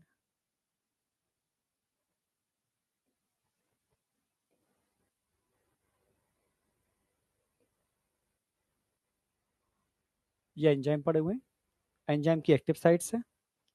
समझना.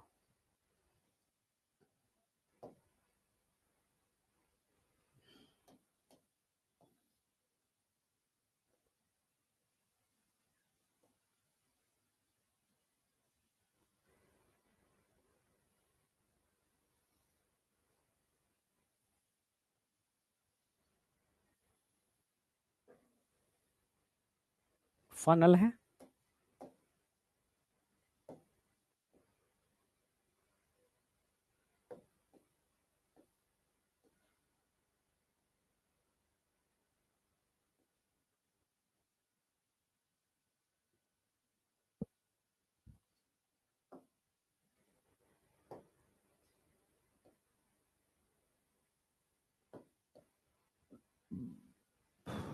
अच्छा,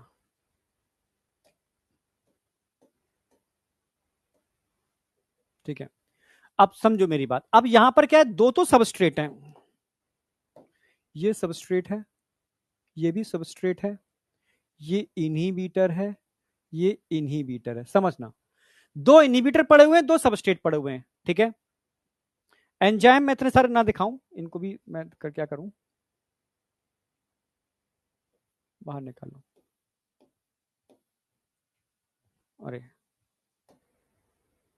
समझना, ये एक एंजाइम है, ये एक एंजाइम है. अगर मैं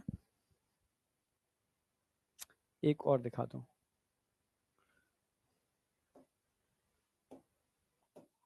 ये एंजाइम पड़े हुए हैं और बीकर में सबस्ट्रेट है और इनिबिटर भी है। तो समझना, अगर मैं इस सबस्ट्रेट को डालता हूं तो सबस्ट्रेट क्या करेगा, इससे बाइंड कर जाएगा।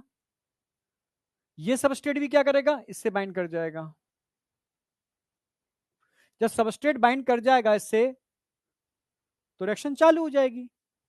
पर यहां पर सिंगल एक्टिव साइट होती है, ध्यान रखना, single active sites, common active sites for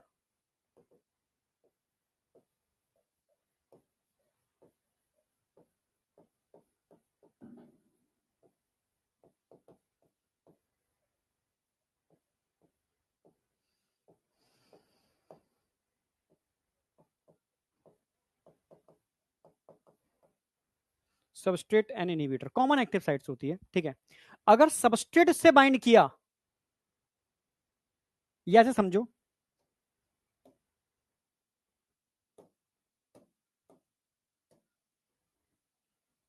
बाहर निकाल दो उसको भी। अगर मैं इनिबिटर डाल दूं तो इनिबिटर क्या करेगा, बाइंड नहीं कर जाएगा इससे। ये इनिबिटर भी बाइंड कर जाएगा इससे, ये बाइंड कर गया। अगर इनिबिटर इन एंजाइम से बाइंड कर जाएगा तो इसकी रिएक्शन आगे होगी नहीं, स्टॉप हो जाएगी रिएक्शन। और मैं चाहता हूं कि रिएक्शन हो, समझना मेरी बात, रिएक्शन होनी चाहिए। तो रिएक्शन तभी होगी जब मैं साथ में कॉम्पिटिटिव, का मतलब क्या होता है, कॉम्पिटिटिव का मतलब है यहां ये देखा जाएगा किसका नंबर ज्यादा है, जिसका नंबर ज्यादा होगा वो इस एंजाइम से बाइंड करेगा, ठीक है। इस एंजाइम से वही बाइंड करेगा जिसका नंबर ज्यादा होगा। या मैं एक एंजाइम, सिंगल एंजाइम दिखा देता हूं, उसको भी बाहर ही निकालो, ठीक है।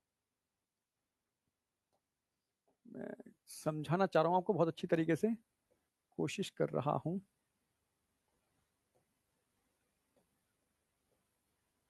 एक इनिबिटर है, एक सबस्ट्रेट रख देता हूं, ठीक है। समझना, एक एंजाइम है, एक इनिबिटर है और एक सबस्ट्रेट है।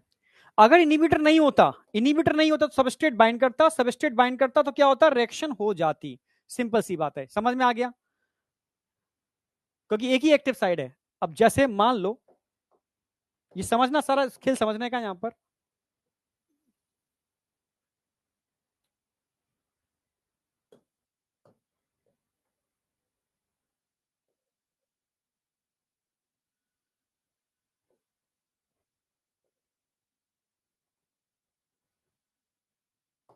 सेम वही है, ये सबस्ट्रेट कंसंट्रेशन है, ये एंजाइम एक्टिविटी है।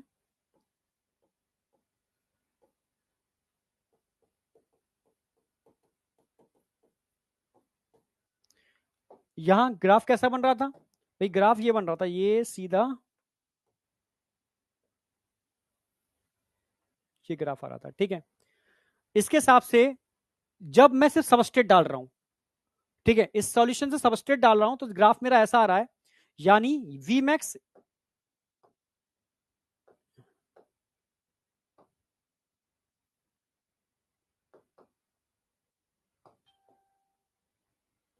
ये मुझे वी मैक्स मिल गया यहां पर, ये वो सबस्ट्रेट कंसंट्रेशन मिल गई जिस पर वी मैक्स आ रहा है, इसमें तो कोई डाउट है नहीं आपको। ये क्या मिल गया मुझे, वी मैक्स, वी मैक्स। पर अब समझना, अगर मैं इनिबिटर भी डाल दूं साथ में, in in in presence of inhibitor, in presence of inhibitor, क्या ये वी मैक्स मुझे मिलेगा? अगर मैं इसके अंदर इनिबिटर भी डाल दूं, ठीक है, तो क्या ये वी मैक्स मुझे मिलेगा? और मुझे यही वी मैक्स चाहिए अगर, तो क्या करना होगा, समझना, क्योंकि ये कॉम्पिटिटिव इनिबिटर है, ये हमेशा सबस्ट्रेट के संग कंपटीशन करता है, या सबस्ट्रेट इनिबिटर के संग कंपटीशन करता है, क्योंकि दोनों का एक्टिव बाइंडिंग साइड एक ही है। समझो, एक कमरा है, उस कमरे में भाई एक साहूकार रहता है, वो सिंगल साहूकार है, तो जब साहूकार अकेला है तो कमरे में रह सकता है, ठीक है। पर एक मवाली भी है, जब उस मोहल्ले में मवाली आ जाता है, समझ रहे हो, तो वो बाहर इंतजार करता है, साहूकार बाहर आएगा तब मैं अंदर एंटर करूंगा।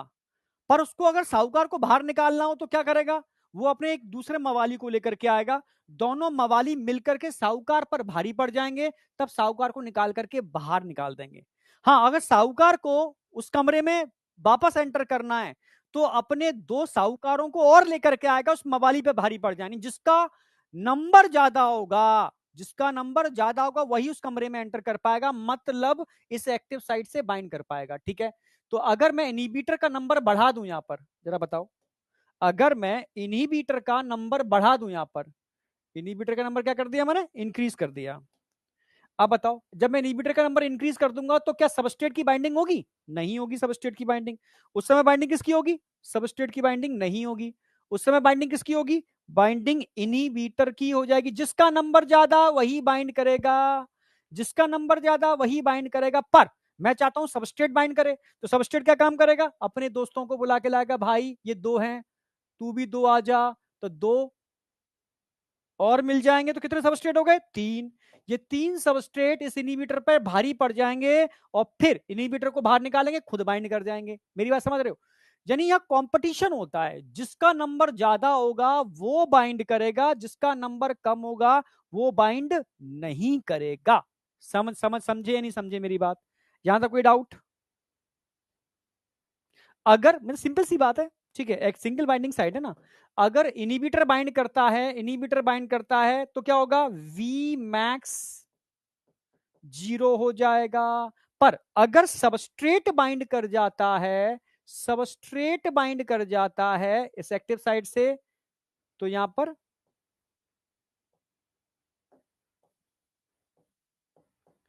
वी मैक्स आपको मिल जाएगा। सिंपल सी बात है।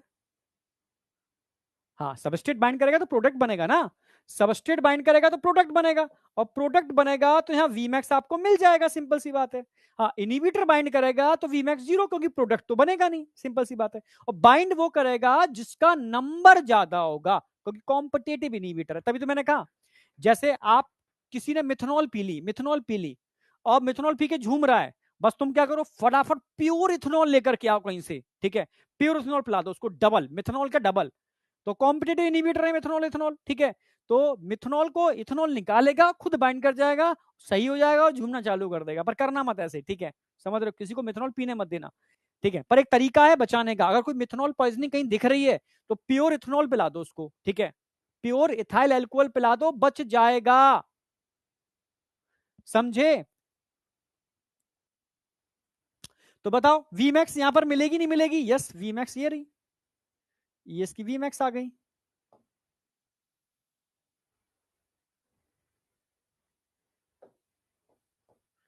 वीमैक्स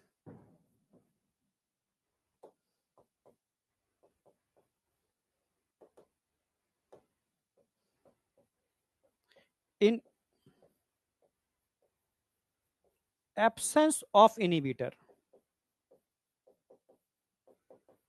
पर अगर इनहिबिटर भी तुम डाल रहे हो और वीमैक्स चाहते हो तो क्या करना होगा? नंबर ऑफ सबस्ट्रेट बढ़ाने पड़ेंगे। अगर सबस्ट्रेट बढ़ा दोगे, सबस्ट्रेट का नंबर बढ़ा दोगे तो वीमैक्स तुम्हें मिल जाएगा, पर सबस्ट्रेट की कंसंट्रेशन बढ़ानी पड़ेगी। यानी सबस्ट्रेट इनहिबिटर की प्रेजेंस में, इन absence of inhibitor, substrate concentration बढ़ानी पड़ेगी, वीमैक्स तुम्हें मिल जाएगा। पर सबस्ट्रेट कंसंट्रेशन क्या करनी होगी? बढ़ानी पड़ेगी। सबस्ट्रेट कंसंट्रेशन क्या करनी होगी? बढ़ानी पड़ेगी। अगर तुम सबस्ट्रेट कंसंट्रेशन बढ़ा दो इन प्रेजेंस ऑफ इनहिबिटर, इनहिबिटर की प्रेजेंस में सबस्ट्रेट कंसंट्रेशन बढ़ा दो, तो वीमैक्स आपको मिल जाएगा। वीमैक्स, वीमैक्स, तो यहां पर आएगा वीमैक्स आपका, समझना,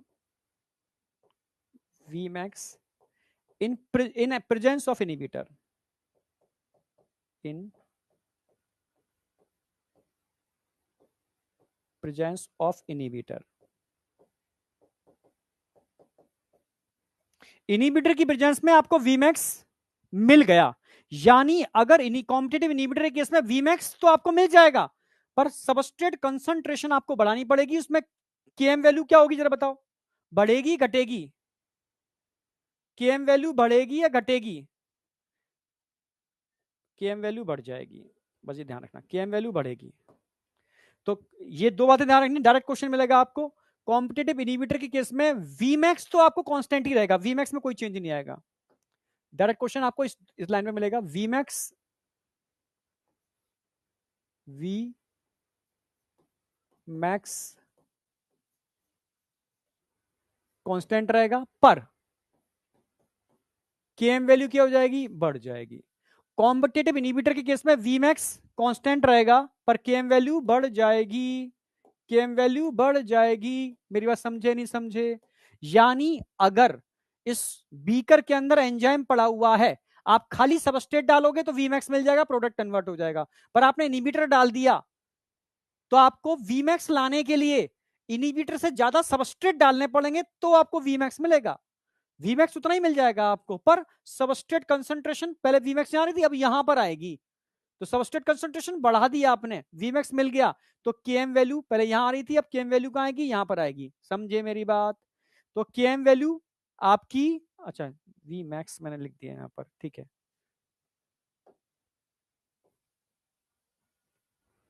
ये केएम है, वी मैक्स नहीं केएम।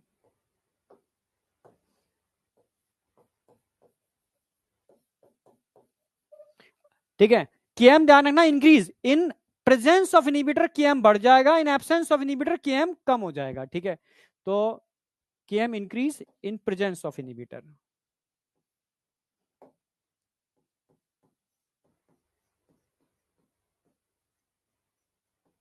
Presence of inhibitor. अब बताओ ये चीज समझ में आई नहीं आई? यहां तक कोई डाउट है? यानी वी मैक्स कॉन्स्टेंट रहेगा, वी मैक्स कॉन्स्टेंट रहेगा, बट केएम वैल्यू बढ़ रही है इन प्रेजेंस ऑफ इनहिबिटर। ठीक है, यहां तक कोई डाउट है किसी को?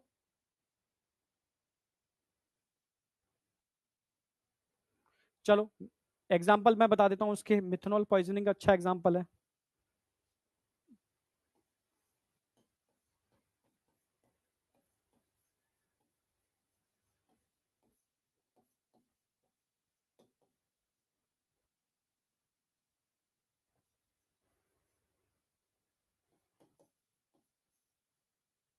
मिथनॉल पॉइजनिंग समझना,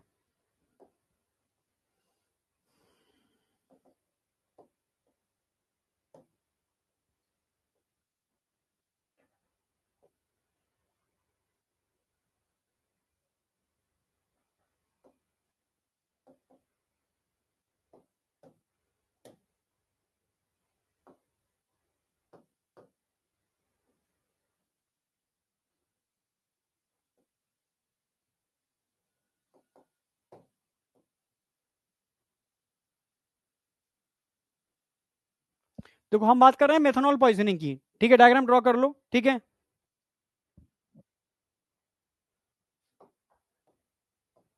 ये एक एंजाइम है अल्कोहल डिहाइड्रोजिनेज।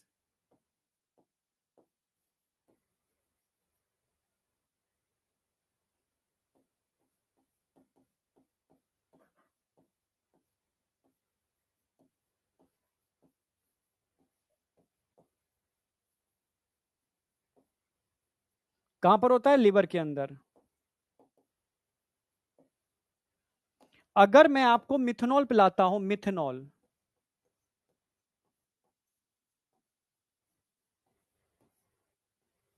तो मिथनॉल इस एंजाइम से बाइंड करेगा, मिथनॉल इस एंजाइम से बाइंड करेगा। समझ पा रहे हो ना मेरी बात? हाँ, मिथनॉल एंजाइम से बाइंड करेगा तो क्या बन जाएगा, फॉर्मल्डिहाइड। ये एंजाइम क्या बना देगा, इसका से क्या बना देगा, फॉर्मल्डिहाइड।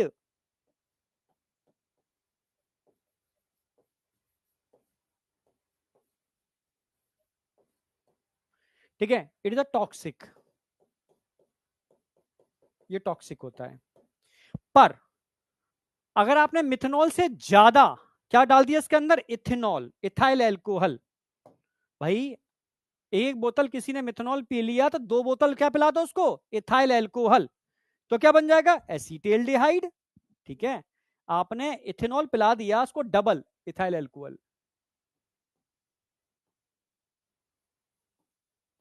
ये कॉम्पिटिटिव इनहिबिटर है। ठीक है, तो ये अगर से बाइंड कर गया, डबल पिला दिया, तो ये एंजाइम इसको किस में कन्वर्ट कर देगा, ठीक है, फॉर्मल्डिहाइड की जगह एसीटेल्डिहाइड।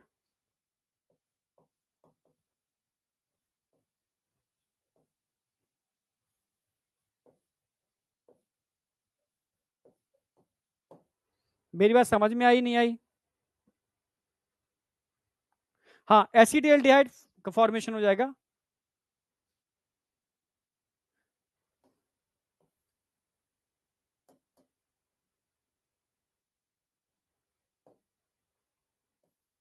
एसिटाल्डिहाइड का फॉर्मेशन हो जाएगा, ठीक है।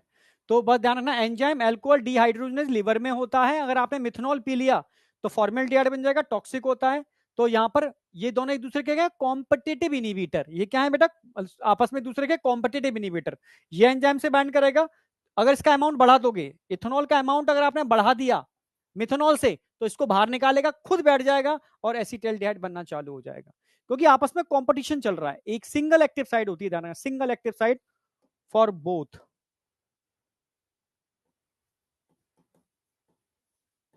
single active side for both। किस किस के लिए? सबस्ट्रेट के लिए भी, सबस्ट्रेट एंड इनहिबिटर।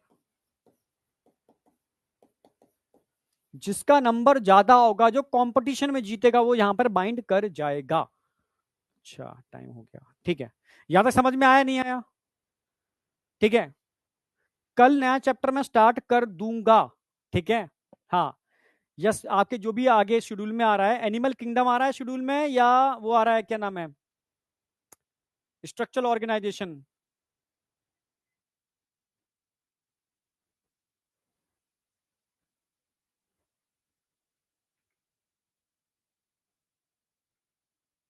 ठीक है, आज तय रखूंगा, टाइम हो रहा है, ठीक है। एनिमल किंगडम, तो कल से एनिमल किंगडम स्टार्ट हो जाएगा, यस।